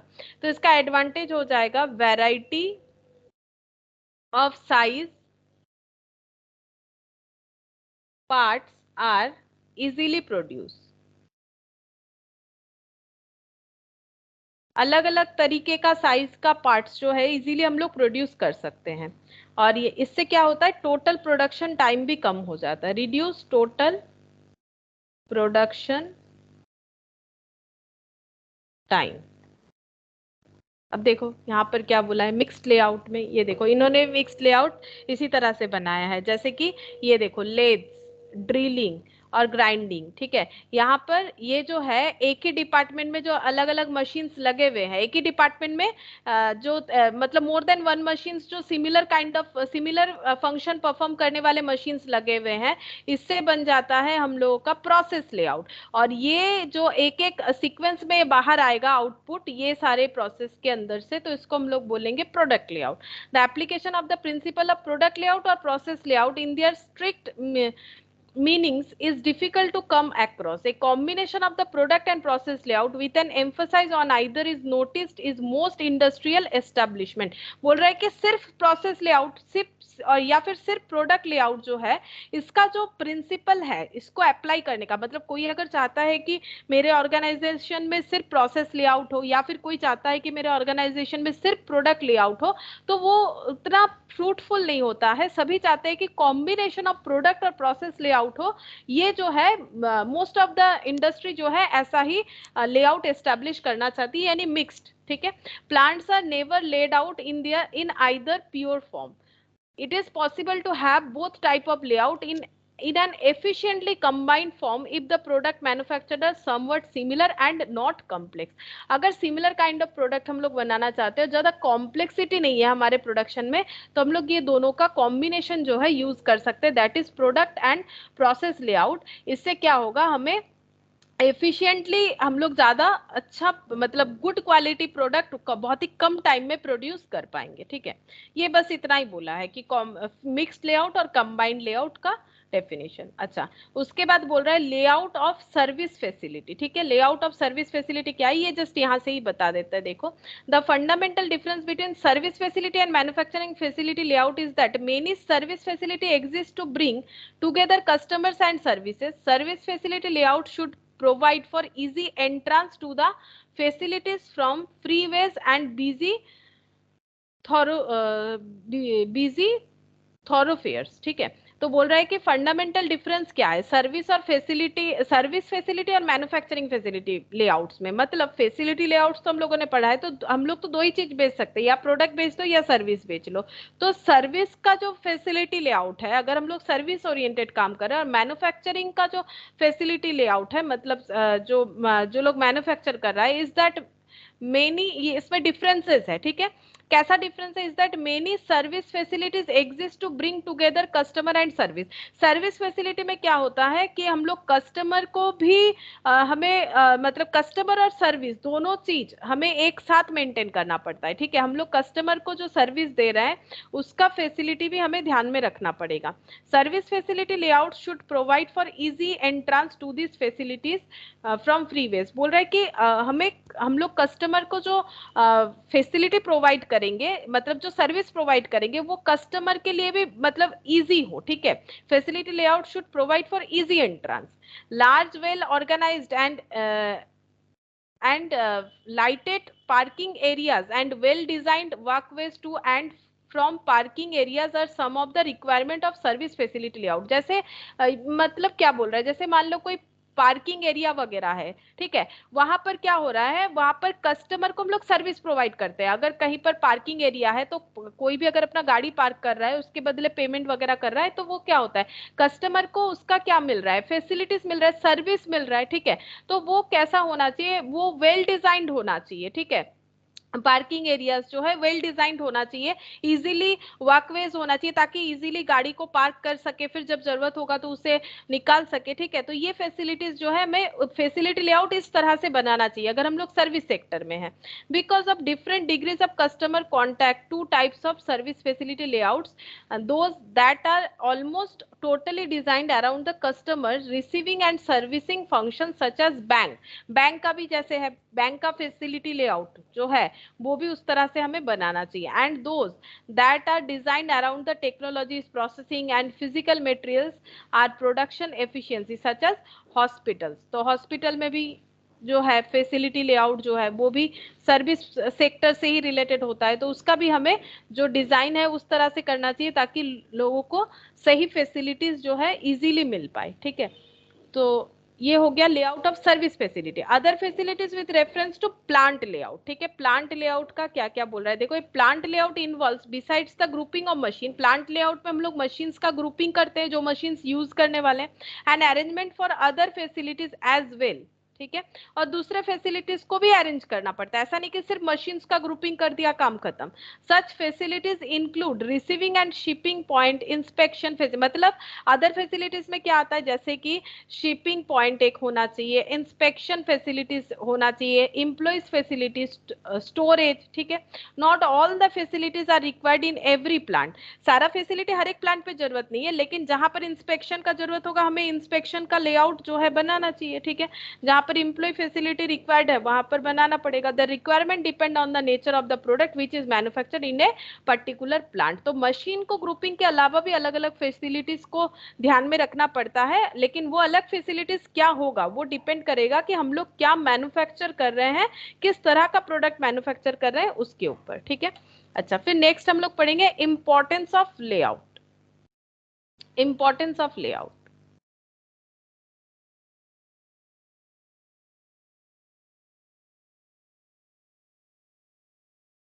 Importance of layout. अच्छा, पहला है avoidance of bottleneck, avoidance of bottleneck. Bottleneck का मतलब होता है कि ऐसा मशीन्स जहां पर सबसे कम प्रोडक्शन होगा, ठीक है, जिससे हमारा लॉस ही होता है, तो हमें बॉटलनेक जो है वो अवॉइड करना चाहिए। देखो, bottleneck refers to any place in a production process where materials tend to pile up or product produced at rate of speed less rapid than the previous or subsequent operations। बाकी machines या फिर subsequent machines का जिस तरह से, जिस rate में, जिस स्पीड में ऑपरेशंस हो रहा है, बॉटल नेक जो है जहां पर क्या होता है, प्रोडक्शन का प्रोसेस जो है वो बहुत ही स्लो होता है कंपैरिजन टू अदर एक्टिविटीज, ठीक है। मतलब बाकी मशीन्स जिस तरह से काम कर रही है, बॉटल नेक जो मशीन्स है मतलब उसमें उतना, ये इसीलिए बॉटल नेक है क्योंकि इसका स्पीड बाकी से कम है या फिर फैसिलिटीज बाकी से कम मिल रहा है, आउटपुट भी कम मिल रहा है। Bottleneck are caused by inadequate machine capacity. अगर हम लोगों ने ऐसा कोई मशीन लगा रखा है जिसका कैपेसिटी इनएडिक्वेट है, inadequate storage space, inadequate storage space के लिए भी बॉटलनेक अपीयर हो सकता है, और low speed on the part of the operator. The result of bottleneck are delays in production schedule. अगर बॉटलनेक प्रोसेस चल रहा है तो प्रोडक्शन शेड्यूल में ऑब्वियसली डिले होगा, कंजेशन होगा, accident and wastage of floor area, accident हो सकता है, wastage of floor area, floor area में वो मशीन लगा हुआ है, वो जगह रोक रहा है जबकि उतना अच्छा प्रोडक्शन नहीं दे पा रहा है। All this may be overcome with N efficient layout. जब हम लोग लेआउट को डिजाइन करेंगे तब हमें देखना चाहिए कि बॉटल नेक जो है वो हम लोग अवॉइड कर सके, ठीक है। बॉटल नेक से क्या होगा, हमारा वेस्टेज ऑफ मनी होता है, ठीक है, हमारा शेड्यूल जो है वो डिले होता है, फ्लोर एरिया जो है वो ऑक्युपाइड होता है फालतू में, एक्सीडेंट वगैरह होने का चांसेस रहता है, तो एफिशिएंटली काम भी नहीं हो पाता है, लेस स्पीड से प्रोडक्शन होता है, तो ये सब हमें अवॉइड करना चाहिए। तो इंपॉर्टेंस ऑफ लेआउट में ये आ जाएगा कि जब हम लोग लेआउट बनाएंगे तो हमें अवॉइड करके चलना चाहिए बॉटल नेक को, ठीक है। उसके बाद avoidance of unnecessarily and costly changes, यहाँ पर लिख देते हैं अवॉइडेंस, पॉइंट याद रहने से ही लिख पाओगे अवॉइडेंस ऑफ, क्योंकि अभी तो सारा चीज सिमिलर हो चुका है, मतलब ये सारे चीजों को हम लोगों ने पहले भी पढ़ा है। Avoidance of unnecessary and costly charges, sorry costly changes. अगर किसी तरह का चेंजेस हम लोग कर रहे हैं जो कि उतना नेसेसरी नहीं है और बहुत ज्यादा कॉस्टली है, तो ये चीज हमें अवॉइड करके ही चलना चाहिए। A planned layout avoids frequent changes which are difficult and costly. The incorporation of flexibility element in the layout would help in avoidance of revisions. बोल रहे हैं कि हम लोगों ने ऐसा कोई मशीन लगा लिया और मान लो कि उसमें क्या हो रहा है, या फिर मान लो हम लोगों ने ऐसा प्लांट लेआउट बना लिया जिससे हमें चेंज करने का जरूरत, ऐसा लग रहा है कि हम लोग चेंज करें। अब चेंज करने के लिए अगर वो ज्यादा कॉस्टली हो जाता है तो फिर हमें उसको नहीं चेंज करना चाहिए, बार बार चेंज करना ना पड़े इसका ध्यान रखना चाहिए, या फिर अगर चेंज भी करना हो तो ऐसा फ्लेक्सिबिलिटी लगा रखना चाहिए ताकि हम लोग पूरा जो रिविजन्स है उससे बच सके। ठीक है, जैसे मान लो कि हम लोग अपना जो कंप्यूटर वगैरह का स्पीड बढ़ाने के लिए उसमें ज्यादा जो है अच्छा है रैम लगा सकते हैं। ठीक है, मान लो अगर ऐसा हम लोग कंप्यूटर खरीद लेते हैं जिसमें रैम चेंज कर ही नहीं सकते हैं, ठीक है, तो फिर जैसे मान लो कुछ मोबाइल्स ऐसा होता है जिसमें से बैटरी नहीं निकाल सकते, ठीक है, बैटरी को जो है वो उसमें फिक्स्ड रह जाता है, तो अगर बैटरी खराब हो गया तो मोबाइल गया, ऐसा कुछ है। ठीक है, लेकिन अगर मान लो अगर चेंजेबल है तो फिर हम लोग चेंज कर सकते हैं जिससे हमें पूरा मोबाइल नहीं खरीदना पड़ेगा। तो वही चीज बोल रहा है कि हमें अवॉइडेंस ऑफ रिविजन्स करना चाहिए, हमें फ्लेक्सिबिलिटी रखना चाहिए कि अगर थोड़ा बहुत खराब होता है तो उसमें कुछ हम लोग एडिशंस करके कॉस्टली चेंजेस को अवॉइड कर सके, यही बोल रहा है। अच्छा, बेटर प्रोडक्शन कंट्रोल, ठीक है, better production control, next point आ रहा है बेटर प्रोडक्शन कंट्रोल।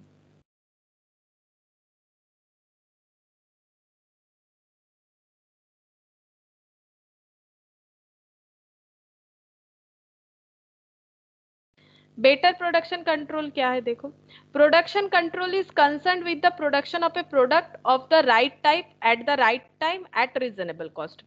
तो बोल रहे हैं कि प्रोडक्शन कंट्रोल का मतलब क्या होता है कि हम लोग कितने सही तरीके से कितने कम मतलब कॉस्ट में कितना अच्छा प्रोडक्ट राइट टाइम में प्रोड्यूस करके दे पा रहे हैं। एक good plant layout is requisite of good production. तो इसके लिए एक अच्छा प्लांट लेआउट का जरूरत होगा जिसके थ्रू से जिसके हेल्प से हम लोग रीजनेबल कॉस्ट में राइट टाइम में राइट टाइप ऑफ प्रोडक्ट बना सकते हैं। And provides the plant control officers with a systematic basis upon which to build organisation and procedures. तो बोल रहा है कि अगर एक good plant layout is requisites of goods production control and provides the plant control officer, और इससे क्या होगा, प्लांट कंट्रोल ऑफिसर्स जो है उनके वो एक सिस्टमेटिक बेसिस से क्या कर सकेंगे, ऑर्गेनाइजेशन को आगे लेके जा सकेंगे। ठीक है, ऑर्गेनाइजेशन को आगे बढ़ाने के लिए तो रीजनेबल कॉस्ट में सही प्रोडक्ट बनाना बहुत जरूरी है।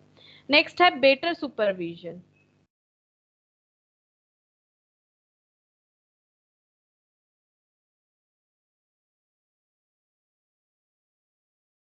तो सुपरवाइज का तो जरूरत है ही। एक good plant layout ensures better supervision in two ways. अगर प्लांट लेआउट अच्छे तरीके से हम लोगों ने किया है तो हम लोग सुपरवाइज भी अच्छे तरीके से कर सकते हैं। Determining the number of workers to be handled by a supervisor, हम लोग ये आइडेंटिफाई कर पाएंगे।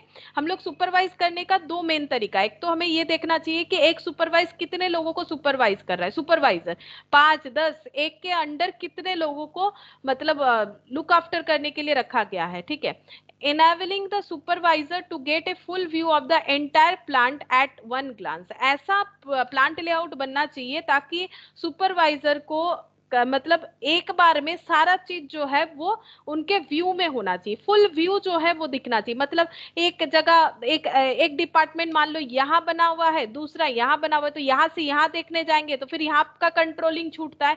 तो हमें इस तरह से बनाना चाहिए ताकि वो उनको फुल व्यू मिले इंटायर प्लांट का, जिसका रेस्पॉन्सिबिलिटी उनके ऊपर दिया गया है एट वन ग्लांस। ठीक है, a good plant layout is therefore the first step is in good supervise. ठीक है, अगर प्लांट लेआउट सही होगा तभी सही तरीके से सुपरवाइज कर पाना पॉसिबल है। Economies handling.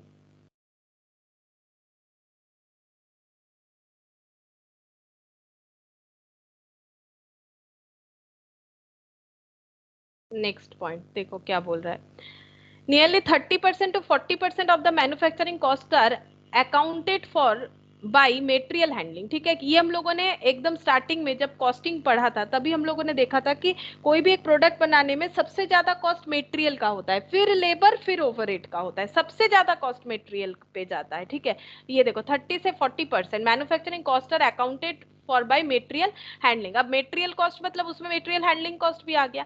Every effort should therefore be made to cut down this cost, इस कॉस्ट को जितना कम किया जाए उसका कोशिश करना पड़ता है। Long distance movement should be avoided and specific handling operation must be eliminated. बोल रहा है कि मेटेरियल को एक डिपार्टमेंट से दूसरे डिपार्टमेंट में मूव करवाने का खर्चा होता है, तो ये डिस्टेंस जितना कम हो उतना अच्छा है।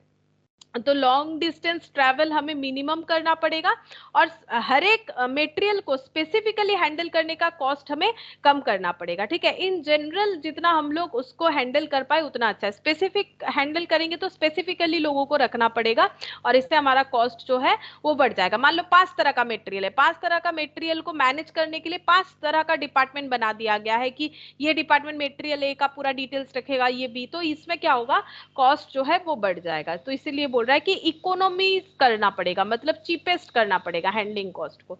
Effective use of available area, next point है effective use of available area.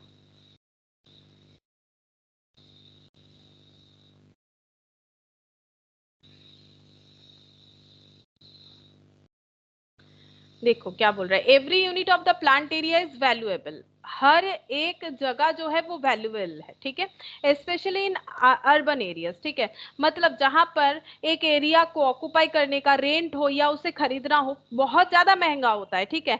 तो हर एक प्लेस कहीं पर भी अगर वेस्टेज हो रहा है तो ये तो बेकार है इंडस्ट्री के लिए, मतलब जो मैन्युफैक्चरर है उनके लिए।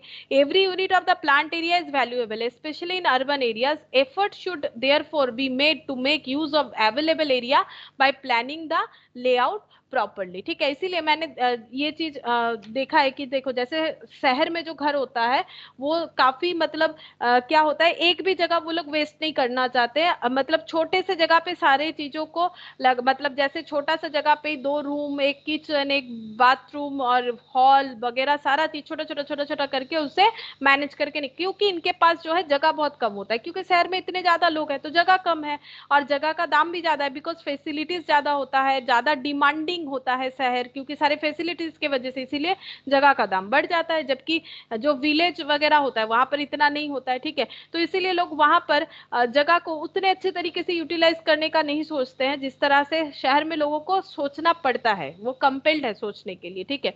तो वही बोल रहा है कि ये मतलब जो मैन्युफैक्चरर है उनके लिए भी ये होगा, ये अगर कोई मतलब रिमोट एरिया में लगाते हैं तो वहां पर जगह जो है इजीली मिल जाएगा, बट जो अर्बन एरिया में लगाएंगे तो उस केस में उनको वैल्यूएबली पूरे जगह को यूटिलाइज करना पड़ेगा, ठीक है। नेक्स्ट बोल रहा है इम्प्रूव्ड एम्प्लॉय मोरल, क्योंकि एम्प्लॉय बिना तो काम नहीं होने वाला, तो इम्प्रूव्ड एम्प्लॉय मोरल,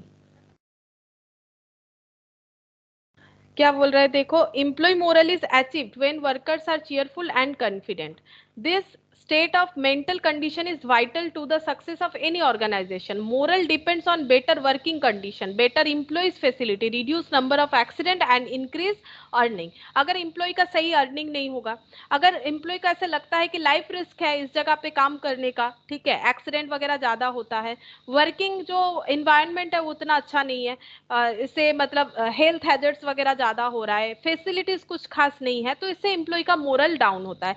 और एम्प्लॉय का अगर मोरल डाउन होता है तो जो वर्कर है वो भी सही तरह से काम नहीं करेंगे, क्योंकि उनको ऑपरेट एम्प्लॉय कर रहे हैं। तो एम्प्लॉय का मोरल तभी अचीव होगा जब वर्कर जो है मतलब वर्कर जो है चेयरफुल और कॉन्फिडेंट रहेंगे, ठीक है।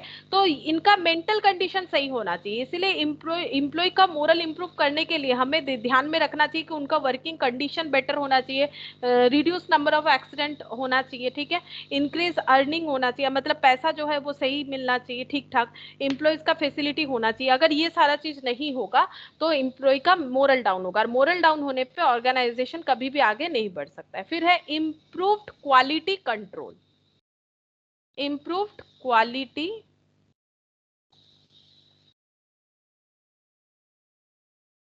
Control, timely execution of orders will be meaningful when the quality of the output is not below expectation. बोल रहे हैं कि timely execution of order will be meaningful, मतलब टाइम पे एग्जीक्यूशन हो ऑर्डर का ये तभी सही होता है जब quality of the output is not below expectation, मतलब टाइम पे काम करने के लिए हम लोगों ने अपना क्वालिटी को ही रिड्यूस कर दिया, ये सही नहीं हुआ, ये मीनिंगफुल नहीं हुआ, ये तो बेकार हो गया। To ensure quality inspection should be conducted, और क्वालिटी सही है कि खराब उसके लिए हमें इंस्पेक्शन प्रोसेस का हेल्प लेना चाहिए at different stage of manufacture. An ideal layout provides spaces to carry out inspection to ensure better quality control. ठीक है, हमारा लेआउट ऐसा होना चाहिए जहां पर इंस्पेक्शन करने का भी जो है मतलब जगह जो है वो सही तरीके से होना चाहिए, ताकि ऐसा स्पेस होना चाहिए जहां पर इंस्पेक्शंस का काम इजीली हो सके। ठीक है, ताकि बेटर क्वालिटी कंट्रोल हमारा बना हुआ रहे। ठीक है, ये हो गया इम्प्रूव्ड क्वालिटी कंट्रोल। उसके बाद है improved utilisation of labour. Improved utilisation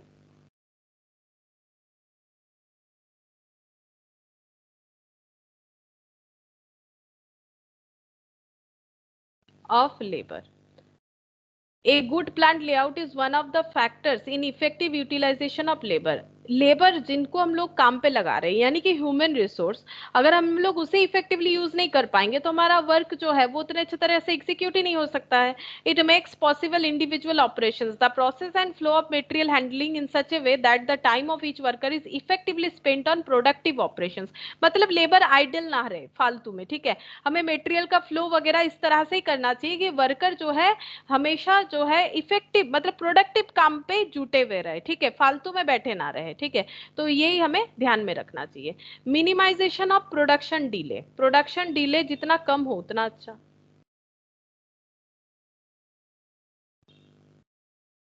minimisation of production delay.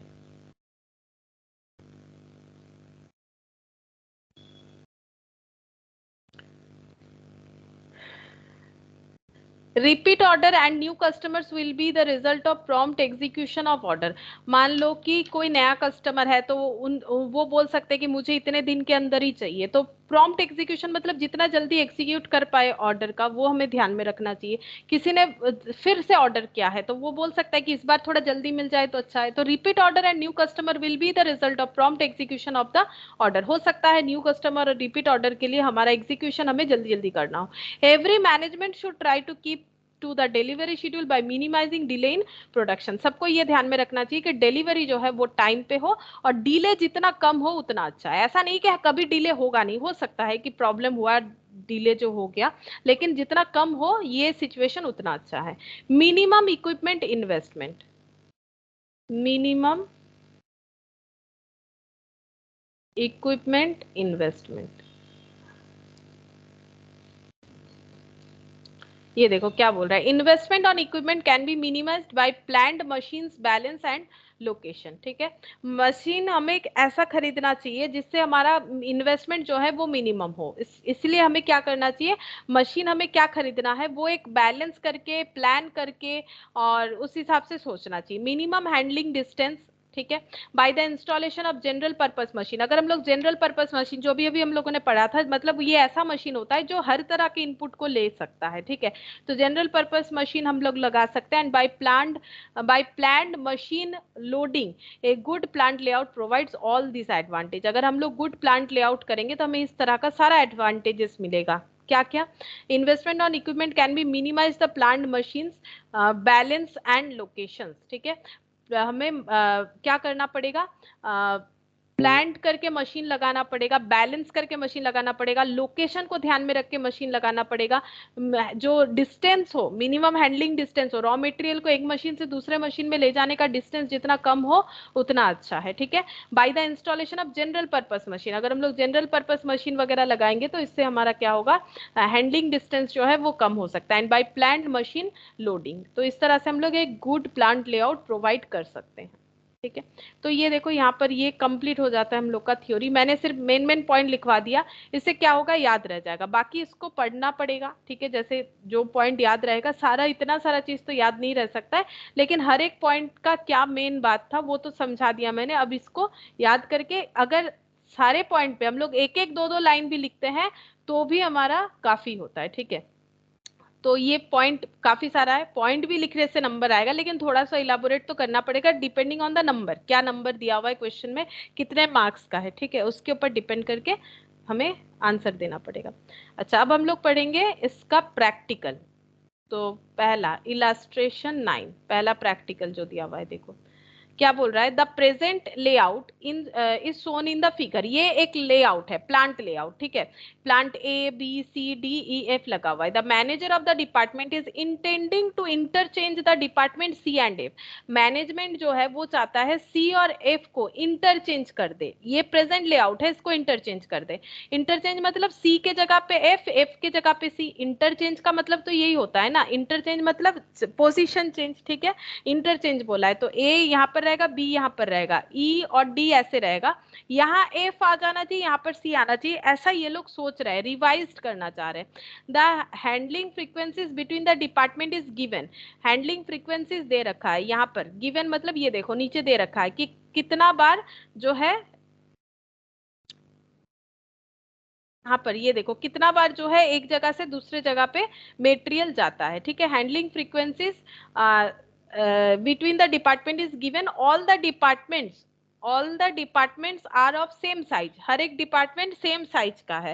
And configuration मतलब ए का जो साइज और कन्फिगरेशन है डिपार्टमेंट ए का, मतलब जहां पर ये ए मशीन है इसका जो कन्फिगरेशन है सेम उसी तरह से बी सी डी ई का भी है, जहां पर ये बी सी डी ई है।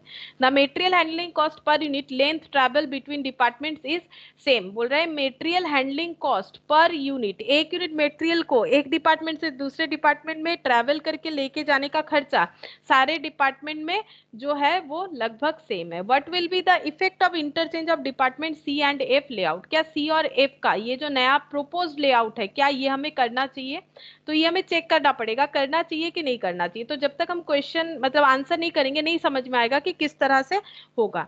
तो देखो इसमें हमें क्या क्या प्रोसेस जो है फॉलो करना पड़ेगा। इलस्ट्रेशन 9, इसको सॉल्व करने के लिए पहले मेथड जो है वो हम बताते हैं। देखो 4 स्टेप जो है हमें फॉलो करना पड़ेगा। स्टेप वन में हम लोग बनाएंगे प्रिपेयर डिस्टेंस मैट्रिक्स। प्रिपेयर करेंगे distance matrix of present layout. Present layout का डिस्टेंस मैट्रिक्स बनाना पड़ेगा। Step 2 prepare total cost matrix. बताएंगे कैसे करके होगा। थर्ड हो जाएगा prepare distance matrix of modified layout. मतलब जो चेंज हो रहा है, ये step 3। Step 4 prepare cost matrix for modified layout. तो अगर देखो तो सेम चीज ही 2 बार मैंने लिखा है, एक बार मॉडिफाइड के लिए एक बार प्रेजेंट के लिए। एक बार हमें बनाना है डिस्टेंस मैट्रिक्स ये, और एक बार हमें बनाना है कॉस्ट मैट्रिक्स प्रेजेंट लेआउट के लिए मॉडिफाइड लेआउट के लिए, ठीक है। अच्छा अब देखो यहाँ पर the present layout is shown in the figure. यहाँ पर दे रखा है the manager of the department is intended to interchange the department C and F in the present layout. The अच्छा अब देखो यहाँ पर जो है ये देख रहे हो ये भी क्वेश्चन का ही पार्ट है। फ्रॉम और टू ले रखा है, दे रखा है, ठीक है। ए से लेके ए ये फ्रॉम साइड है, ये टू साइड है, ठीक है। ए से ए में जाने का कोई भी ट्रेवलिंग कॉस्ट नहीं होगा, ठीक है। ए से ए में जाने का कोई भी खर्चा नहीं होगा, जीरो, क्योंकि ए से ए में अगर मेटेरियल लेके जाएंगे क्या खर्चा है। ए से ए में लेके जाने का मतलब तो कुछ ही नहीं हुआ ना, इसीलिए यहाँ पर डैश दे रखा है। ए से बी में जाने का खर्चा हो सकता है बट यहाँ पर नहीं होगा इसीलिए जीरो दिया है, क्वेश्चन में दिया है। वैसे प्रैक्टिकली तो होगा। ए से सी में जाने का 1 यूनिट ट्रेवल करवाने का मेटेरियल को खर्चा है 90, ये 1 यूनिट के लिए दे रखा है। देखो कैसे पता चला, यहाँ पर क्वेश्चन में बोला था, ये देखो the handling frequencies between the department is given, all the department are of the same size and configuration, the material handling cost per unit length travel between department is same. ये देखो यहाँ पर अच्छा, ये मेटेरियल हैंडलिंग कॉस्ट है। यहाँ पर 160 ए से डी, ए से ई, ए से एफ। तो ये देखो ए से हम लोग कहाँ कहाँ जा सकते हैं, ए से ए में नहीं जा सकते, ठीक है। ए से ए में क्या जाएंगे, ए से ए में जाने का कोई सवाल नहीं है, तो ए से जस्ट उसके बाद वाला जा सकते हैं, B C D E F, ठीक है। बी से कहा जाएंगे, बी से बी में नहीं जा सकते और बी से ए में भी नहीं जा सकते, क्योंकि हमें बैक में आना ही नहीं है, ठीक है। अभी हम लोगों ने पढ़ा था ना कि हम लोग बैक में ट्रैवल नहीं करेंगे, इस तरह से हमारा लेआउट होना चाहिए। तो बी से सी डी ई एफ ये ट्रैवल होगा, ठीक है। सी से हो जाएगा, ए नहीं होगा, बी नहीं होगा, सी नहीं होगा, डी ई एफ ये होना चाहिए, ठीक है। डी से क्या होगा, ई और एफ, उसके आगे वाला ई से क्या हो जाएगा, ट्रेवल एफ, और एफ से क्या होगा, एफ से कुछ भी नहीं, ये लास्ट है, ठीक है। ये देखो, इसीलिए ए से ए में गैप है, बी से ए में गैप है, सी से ए में गैप है, डी से ए में गैप है, ई से एफ में, ई से ई में भी गैप होगा, यहाँ पर प्रिंट नहीं हुआ है, एफ से एफ में गैप है, ठीक है।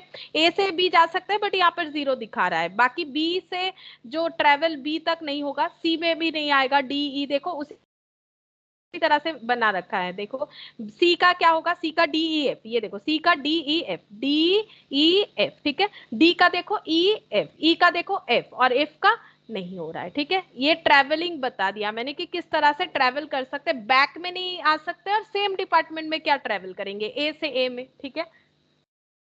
अच्छा, अब हम लोग को क्या करना पड़ेगा, ये देखो फर्स्ट हम लोग को प्रिपेयर करना पड़ेगा टोटल कॉस्ट मैट्रिक्स, ठीक है। तो देखो पहले हम लोग बनाएंगे कॉस्ट, नहीं ये तो स्टेप 2 है, पहले हम लोग बनाएंगे डिस्टेंस मैट्रिक्स। यहाँ पर डिस्टेंस मैट्रिक्स सोल्यूशन कर रहे हैं, डिस्टेंस मैट्रिक्स इलस्ट्रेशन 9 का। तो यहाँ पर फ्रॉम, यहाँ पर टू, जैसे क्वेश्चन में दिया हुआ है लगभग वैसा ही हमें फॉर्मेट बना लेना है।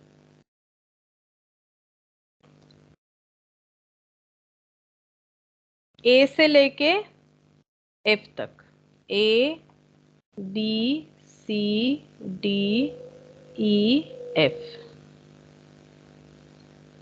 जस्ट यहां से देख के ही बना लेंगे एफ तक, ठीक है। और इधर भी ए से लेके एफ तक, A B C D E, और ये एफ हो गया।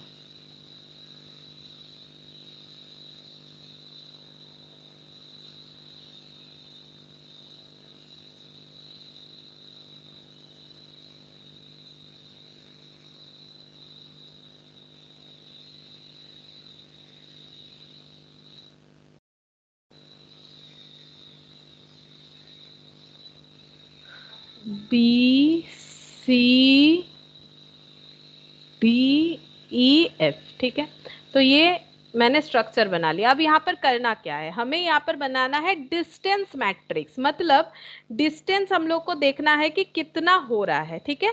डिस्टेंस कितना हो रहा है, तो ए से ए का डिस्टेंस क्या है, कुछ भी नहीं, ए से ए का डिस्टेंस कुछ नहीं होगा, ठीक है। अच्छा, ए से बी का डिस्टेंस कितना होगा, हम लोग पहले यहाँ पर लेआउट जो है वो बना लेते हैं, लेआउट के हिसाब से ही हमें आंसर देना पड़ेगा, ठीक है। लेआउट बना लेते हैं, ये देखो प्रेजेंट लेआउट के हिसाब से ये बनेगा, तो हम यहाँ पर प्रेजेंट लेआउट को एक बार ड्रॉ कर लेते हैं। प्रेजेंट लेआउट हम लोग का ऐसा बना हुआ है, A B C D E F, ऐसे A B C D E F, ये प्रेजेंट लेआउट बना हुआ है, ठीक है। हम लोग प्रेजेंट लेआउट के हिसाब से यहाँ पर बनाएंगे डिस्टेंस मैट्रिक्स, जहां पर हम लोग मिनिमम डिस्टेंस हमें देखना पड़ेगा। तो ए से ए में ट्रेवल करने का कोई डिस्टेंस नहीं है, ठीक है। अच्छा, अगर हम लोग ए से बी में जाएंगे तो हमारे पास एक ही रास्ता है, ऐसा, ठीक है। ए से बी ऐसे है, तो एक घर मूव हुआ तो यहाँ पर लिखना पड़ेगा 1। इस चीज को ही हमें सीखना है कि कैसे लिखना है। डिस्टेंस 1 हुआ, एक बार कवर करना, यहाँ ए से बी में आने का डिस्टेंस 1 हो रहा है, जस्ट यहाँ से यहाँ आ रहे हैं, इसीलिए एक जगह से दूसरे जगह, एक ब्लॉक से दूसरे ब्लॉक में आ रहे, ठीक है। तो ये 1 हो जाएगा, इसीलिए ये 1 होगा।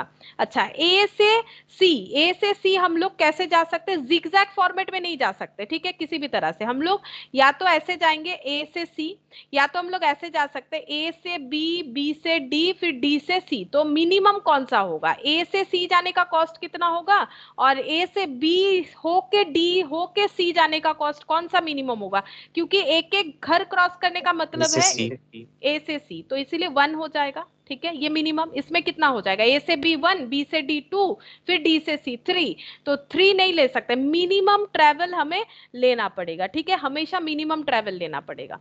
अच्छा, यहाँ पर ये हटा देते हैं। ठीक है, ये हो गया 1। अच्छा, अब ए से डी, ठीक है, क्योंकि हमारा डेस्टिनेशन क्या है, सॉरी हमारा स्टार्टिंग पॉइंट क्या है, ए से डेस्टिनेशन डी जाना है, तो हमें हमेशा ए से डी देखना पड़ेगा। तो ए से डी कैसे जा सकते हैं, ए से सी गए, फिर सी से डी आ गए, या तो ये हो सकता है या फिर ऐसे हो सकता है, हम कलर चेंज करके लिख रहे हैं, ए से बी आ गए, बी से डी आ गए, फिर डी से सी चले गए। तो कौन सा मिनिमम होगा, कौन सा मिनिमम होगा, ए ये से लाइन, सी फिर डी। ए से सी फिर डी, कितना हो जाएगा फिर, ए से सी 1, सी से डी 2, तो यहाँ पर कितना लिखेंगे 2। ठीक है, यहाँ पर हो जाएगा 2। पहले इसको मिटा देते हैं, ये जो दिखाया मैंने यहाँ पर लिख देते हैं 2। ठीक है, इससे मिनिमम कुछ भी नहीं है। ए से ई कैसे जा सकते हैं, ए से ई, ए से सी चले जाओ, सी से ई चले जाओ, या फिर ए से बी, बी से डी, डी से एफ, एफ से ई, कौन सा मिनिमम होगा, वही वाला लेना चाहिए। कौन सा मिनिमम होगा, पहला वाला। पहला वाला। इसमें दो दो लाइन हो रहा है तो दो वैल्यू हो जाएगा, यहाँ पर 1 2 3 4, मतलब ए से बी 1, बी से डी, ऐसे करके। तो ये हम लोग पहला वाला लेंगे, यानी 2, मिनिमम 2 होगा, इससे ज्यादा नहीं ले सकते। ये 2, ये भी 2। अच्छा, अब ए से एफ, ए से एफ ऐसे ऐसे ऐसे, तो 1 2 3, या फिर ऐसे फिर ऐसे फिर ऐसे, कौन सा कम हो रहा है, दोनों में ही दोनों में ही 3 आ रहा है। 3 आ रहा है, तो कोई भी ले सकते हैं, 3 लिखने से ही होगा। ठीक है, कोई भी रूट ले 3 होगा, 3 को हम लोग किसी भी तरह से अवॉइड नहीं कर सकते। बी से ए कभी नहीं जाएंगे, बैक में जाना नहीं है, बी से बी नहीं जा सकते, बी से सी, बी से सी मिनिमम रूट क्या है, बी से ए जाओ फिर सी जाओ, या फिर बी से डी जाओ फिर सी जाओ, कौन सा मिनिमम है, दोनों ही 2 दोनों ही है, मिनिमम है 2। दोनों ही 2 है, तो 2 लिखेंगे। बी से डी, ये 1, बी से ई, तो बी से डी, डी से एफ, एफ से ई, ये एक हो सकता है, या बी से ए, ए से सी, सी से ए, ई, कौन सा, 1 2 3, 1 2 3, दोनों में ही तो सेम है, दोनों में ही सेम है, तो कितना लेंगे 3। तो डी हो गया हम लोगों का, ये 1 लिखा था मैंने, बी से डी, ठीक है, ये हो गया 3। ठीक है, ये हो गया 3। अच्छा, अब बी से एफ, बी से एफ कौन सा मिनिमम होगा, बी से ए 1, ए से सी, बी से यही मिनिमम होगा 1 2, है ना, बी से डी, डी से एफ, यही मिनिमम होगा। अगर हम लोग बी से ए जाते हैं तो 1, फिर ए से सी 2, सी से ई 3, ई से एफ 4 हो जाएगा, तो ये उल्टा हो जाएगा, मतलब ज्यादा। सी से ए नहीं जाएंगे, बी नहीं जाएंगे, सी नहीं जाएंगे, सी से डी मिनिमम डिस्टेंस, सी से डी का ये वाला 1 1। ठीक है, अच्छा, अब सी से ई मिनिमम डिस्टेंस ये वाला, ये दिख ही रहा है, मिनिमम तो एक हो सकता है और मैक्सिमम कुछ भी हो सकता है, मिनिमम तो एक ही होगा, तो मिनिमम मिल जा रहा है, तो आगे सोचने का ही जरूरत नहीं है। सी से ई मिनिमम डिस्टेंस 1, सी से ई मिनिमम डिस्टेंस 1। अच्छा, सी से एफ मिनिमम, सी से एफ ये 2, ये मिनिमम होगा, ऐसे भी आएंगे तो भी 2 ही होगा। सी से डी, डी से एफ भी जाओगे तो भी 2 ही होगा, तो 2 मिनिमम डिस्टेंस 2। अच्छा, अब डी में ए नहीं आएगा, बी नहीं आएगा, सी नहीं आएगा, डी नहीं आएगा, डी से ई और डी से एफ मिनिमम क्या होगा, डी से ई, तो सी जाके ई जा सकते या एफ जाके ई जा सकते, दोनों में ही 2 होगा, तो डी से ई 2, डी से ई 2, और डी से एफ, डी से एफ 1, ये वाला एक बार ही ट्रेवल करेंगे। अच्छा, ई, ए बी सी डी ई, ई से एफ, ई से एफ 1,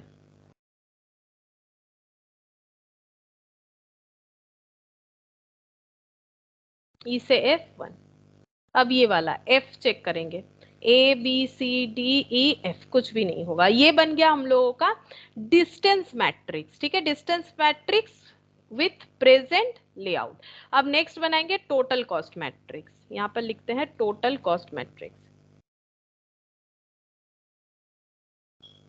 अच्छा, यहाँ पर shortest distance will be preferred, ये लिख देते हैं, याद रह जाएगा कि कैसे बनाना है, शॉर्टेस्ट डिस्टेंस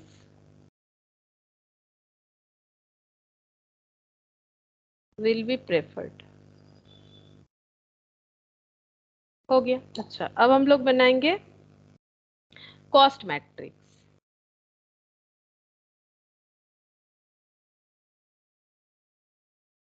कॉस्ट मैट्रिक्स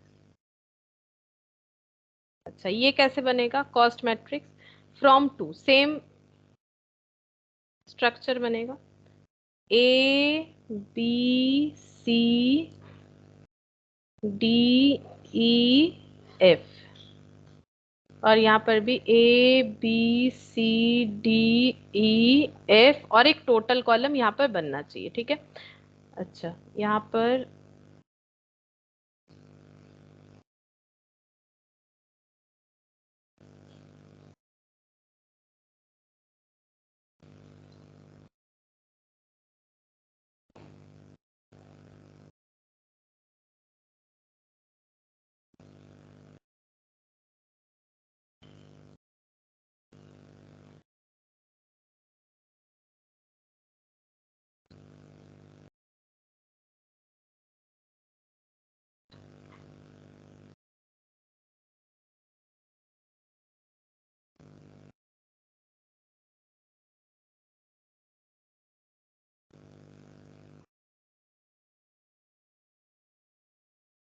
अब एक कॉस्ट मैट्रिक्स कैसे बनाएंगे? तो कॉस्ट मैट्रिक्स इस तरह से बनेगा, ए से ए में जाने का कोई भी कॉस्ट नहीं लगता है, हम लोग को पता है। ए से बी में जाने का कॉस्ट है 0, ठीक है, और ए से बी में ट्रैवल करना पड़ेगा 1। ये देखो, यहाँ से देख के लिखना पड़ेगा, एक एक डिस्टेंस कवर करना पड़ता है। अब एक यूनिट बोल लो, मतलब यहाँ पर तो जो यूनिट है वो एग्जैक्टली नहीं दे रखा है ना कि कितना ट्रैवल हो रहा है, तो एक बार ट्रैवल करने का खर्चा 0 है, ठीक है। तो यहाँ पर 0 × 1, ये क्या हो जाएगा? ये जस्ट समझाने के लिए मैंने बोल दिया 0, बाकी में इंटू करके दिखाना जरूरी नहीं है, हम 1-2 इंटू करके दिखा देते हैं, बाकी हम लोग बिना यहाँ पर दिखा के सिर्फ वैल्यू दिखा देंगे, ठीक है, पूरा नहीं दिखाना पड़ेगा।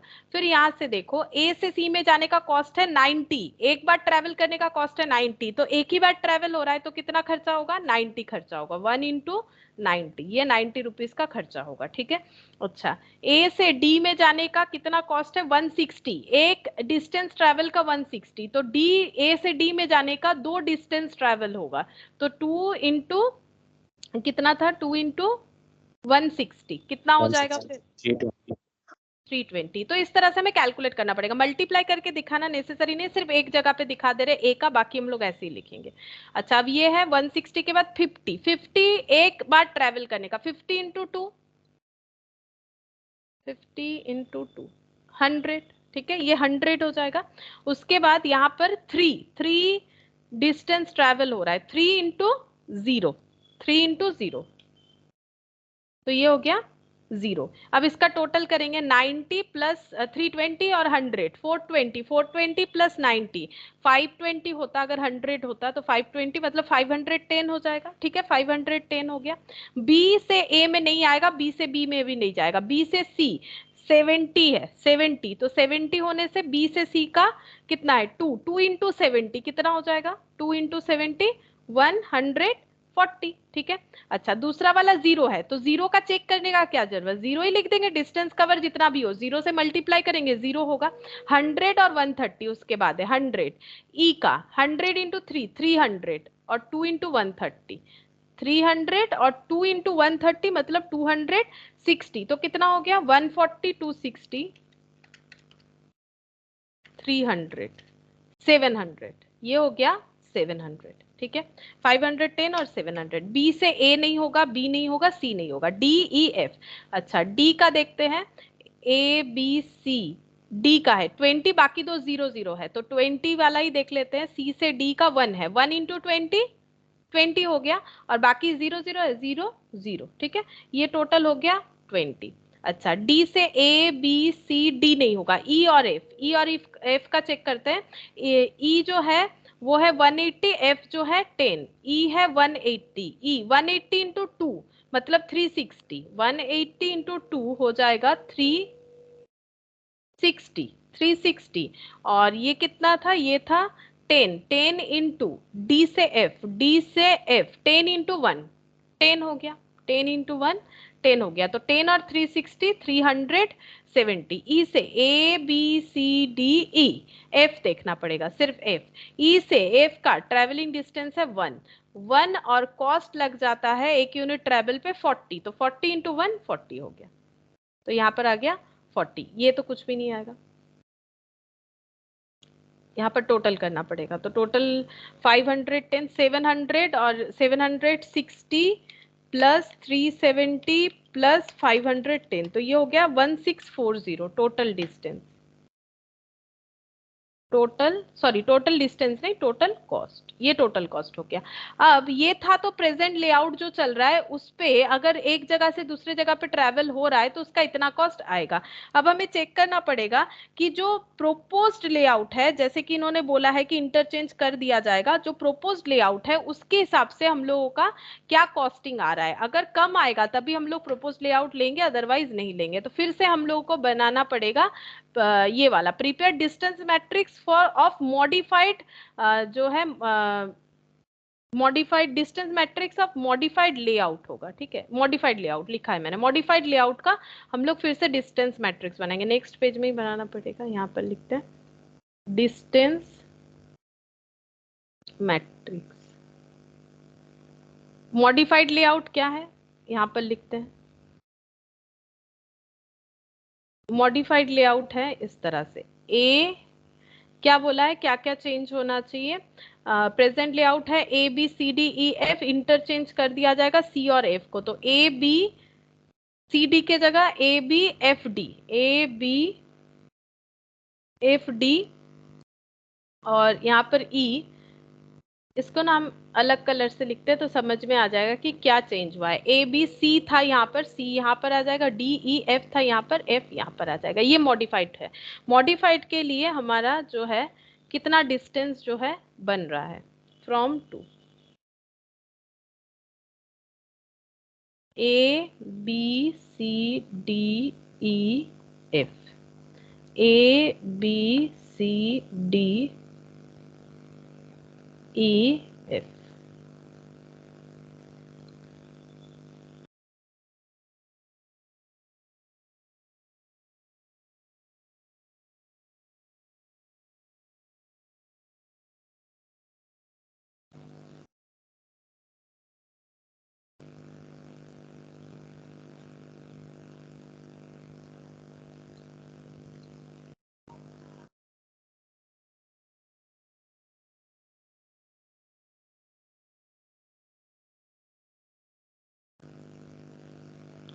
देखो हम लोग पहले यहाँ पर लिख लेते, ए से ए नहीं होगा, बी से ए बी नहीं होगा, सी से ए बी सी नहीं होगा, डी से ए बी सी डी नहीं होगा, ई से ए बी सी डी ई नहीं होगा, और एफ में तो कोई भी नहीं आएगा। बस ये सारा हमें लिखना पड़ेगा। तो देखते हैं, ए से बी में मिनिमम ट्रेवल 1 दिख रहा है, ये देखो ए से बी में मिनिमम 1 दिख रहा है।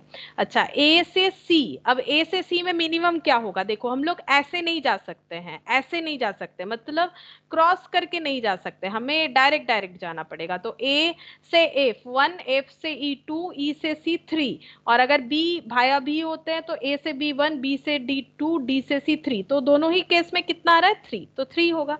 ए से डी, ए से बी होके डी जाएंगे या एफ होके डी जाएंगे, दोनों ही केस में 2 हो जाएगा। ए से ई, ए से ई 1 2 ये हो जाएगा, ये मिनिमम होगा। ए से एफ, एफ से ई 2 हो गया, और इधर अगर बी भाया बी होके जाएंगे, ए से बी 1, बी से डी 2, डी से सी 3, सी से ई 4 हो जाएगा, नहीं होगा। ए से एफ 1, ये तो दिख ही रहा है 1 हो गया। अच्छा, बी से सी, बी से सी यही वाला होगा मिनिमम, ये देखो बी से डी, डी से सी, तो ये 1 हो गया। बी से डी 1, ये तो मिनिमम दिख ही रहा है। बी से ई, बी से ई जाना है तो ए एफ ई, तो 1 2 3, और ऐसे जाएंगे नीचे से, बी से डी 1, डी से सी 2, सी से ई 3, तो 3 हो रहा है। ठीक है, कैसे भी क्यों ना करें हम लोग 3 हो रहा है। अच्छा, बी से एफ, बी से एफ तो ए से एफ, तो ऐसे 2 हो जाएगा बी से एफ। और सी, ये देखो सी से हम लोगों को डी जाना है, तो सी से डी ये वाला हो गया। अच्छा, सी से डी जाएंगे ये 1 हो जाएगा। ठीक है, सी से डी जाएंगे ये 1 हो जाएगा। अच्छा, फिर क्या बोला है, सी से ई, सी से ई ये वाला 1 हो गया, सी से ई 1 हो गया।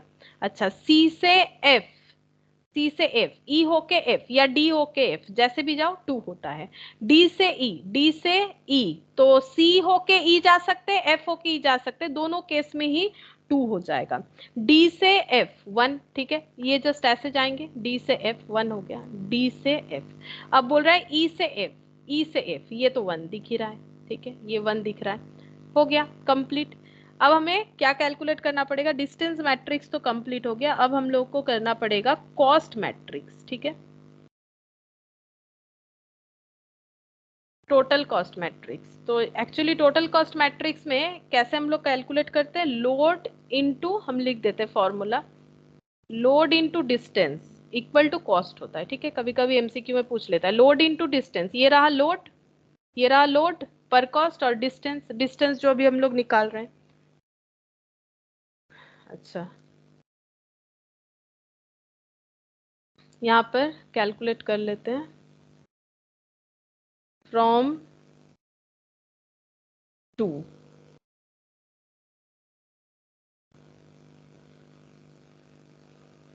ए B C D E F, A B C D E F,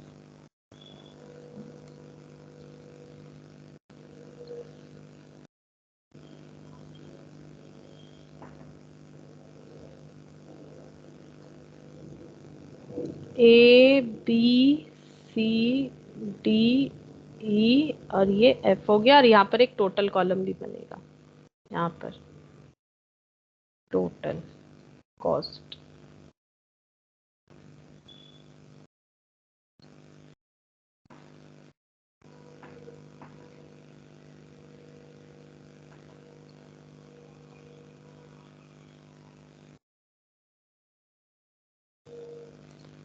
अच्छा, जहां पर ब्लैंक होगा पहले लिख लेते हैं, ए से ए नहीं होगा, बी से ए बी नहीं होगा, सी से ए बी सी नहीं होगा, डी से ए बी सी डी नहीं होगा, ई से ए बी सी डी ई नहीं रहेगा, एफ से A B C D E F कोई भी नहीं रहेगा, ठीक है। अच्छा, अब कॉस्ट देख लेते हैं, ए से बी का कॉस्ट 0 था तो यहाँ पर भी 0 आ जाएगा, ए से सी का कॉस्ट था 90, ए से सी का कॉस्ट था 90, तो 90 इंटू 3, ये हो गया 270, 90 इंटू 3 हो गया 270। अच्छा, फिर ये है डी जो है वो 2 है, डी 160 इंटू 2 320, 320। अच्छा, ई का है 2 और एफ का है 1, ई का है 2, मतलब 100 और 0, 0 था तो 0 हो जाएगा, 100 और 0 टोटल, ये हो गया 420 प्लस 270, 270 प्लस 420, तो टोटल हो जाएगा 690। अच्छा, बी से सी, बी से सी है 70, फिर 0, फिर 100, फिर 130, 70, तो बी से सी 70 इंटू 170, 0, फिर 100 है, 100 है शायद, 100 और 130, अच्छा 100, 100 यानी ये हो गया 300, ई हो गया 300, और 130 इंटू 2 260, तो 260 इंटू 260 प्लस प्लस 300 प्लस 70, तो ये हो जाएगा 630। कुछ गलत हो गया क्या, बी का, बी से सी, बी से सी 1 है, 1 इंटू 70, 70 हो जाएगा, 70, 0, 300, 260। अच्छा, ये क्या मैंने गलत कर दिया, बी से सी, बी से सी, ओ बी से सी 1 तो नहीं हो रहा है, मैंने 1 लिख दिया है गलती से, बी के 2 पास है सी, ना? हाँ वो 2 होगा इसीलिए गलत आ रहा है, 2 हो जाएगा, तो 70 इंटू 2 ये 140 हो जाएगा, 140 प्लस 260, 700। अच्छा, फिर यहाँ पर सी से देखते हैं, सी से डिस्टेंस देखते हैं, सी से 20 0 0, सिर्फ पहला वाला लिखना पड़ेगा, ये 0 0 हो गया, 20 मतलब सी से डी 20 इंटू 1 20 हो गया, तो यहाँ पर 20।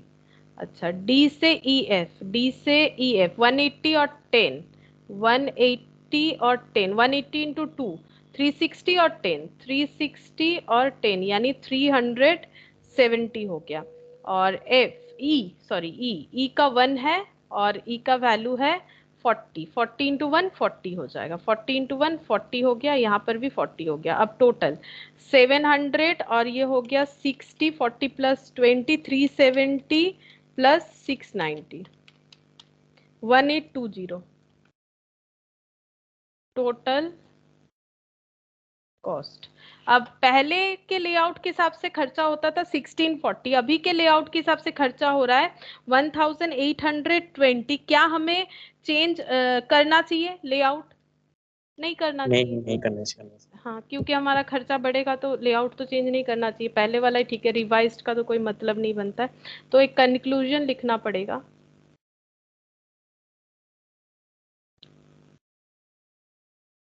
The interchange of department C and F will increase the cost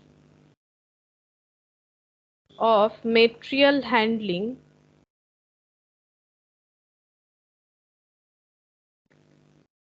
cost by ₹1820। अभी वह पहले का आया था 1640, तो ये डिफरेंस हो जाएगा 1640 180 180 आ रहा है।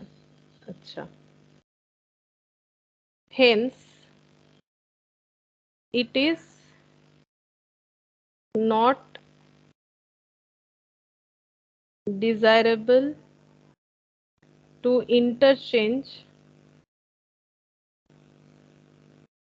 the present layout। तो प्रेजेंट लेआउट को चेंज करने का कोई भी मतलब नहीं बनता है, ठीक है। तो ये स्टेप आई होप समझ में आ गया है कैसे होगा, ठीक है। एक बार मॉडिफाइड कंपेयर करके बताना, एक बार प्रेजेंट लेआउट के लिए डिस्टेंस मैट्रिक्स, फिर उसके हिसाब से कितना कॉस्ट हो रहा था, और अभी जो डिस्टेंस मैट्रिक्स बनेगा प्रोपोज लेआउट से और कितना हो रहा है वो, ठीक है। तो यहाँ पर अगर बुक में देखो तो ये इलस्ट्रेशन 9 है। ये नॉर्मली एक क्वेश्चन 6 मार्क्स का आता है, ठीक है, ये 6 मार्क्स का आ जाता है क्वेश्चन।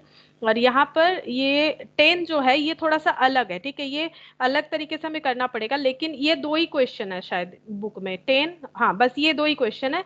हम एक ईयर का क्वेश्चन यहाँ पर लिखवा देते हैं, ये करके देख सकते हो, ठीक है, कि कैसे होगा। हम एक क्वेश्चन दिखा देते हैं जो कि 2008 में आया हुआ है, 2008 में 6 मार्क्स का आया हुआ है। हम क्वेश्चन लिखवा देते हैं, सोल्यूशन खुद से कर सकते हो, ठीक है, सोल्यूशन खुद से कर सकते हो, मुझसे आंसर ले सकते हो। मिस्टर एक से सेम यही वाला करना है, और नहीं होगा तो हम नेक्स्ट क्लास में बताएंगे। क्वेश्चन लिखवा देते हैं। Mister X is considering an interchange department,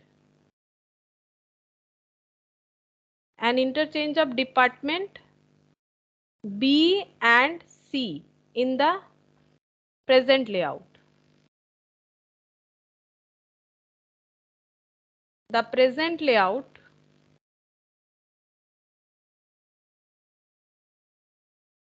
and the handling frequencies between the departments are given. What would be the effect of interchange assuming that the department are of the same size? Also assume that the material handling cost per unit length travel between departments is same. A B C D E F। तो ये है present layout. अभी हम लोगों ने mat से जो question किया था उसमें सी और एफ को चेंज करने बोला था, यहाँ पर क्वेश्चन को चेंज करके बी और सी का बोला है, ठीक है, बी और सी को इंटरचेंज करने के लिए बोला गया है। तो सेम प्रोसेस ही होगा। लेआउट जो है वो लिखवा देते हैं, जो प्रेजेंट लेआउट है, from 2 A B C D E F from 2.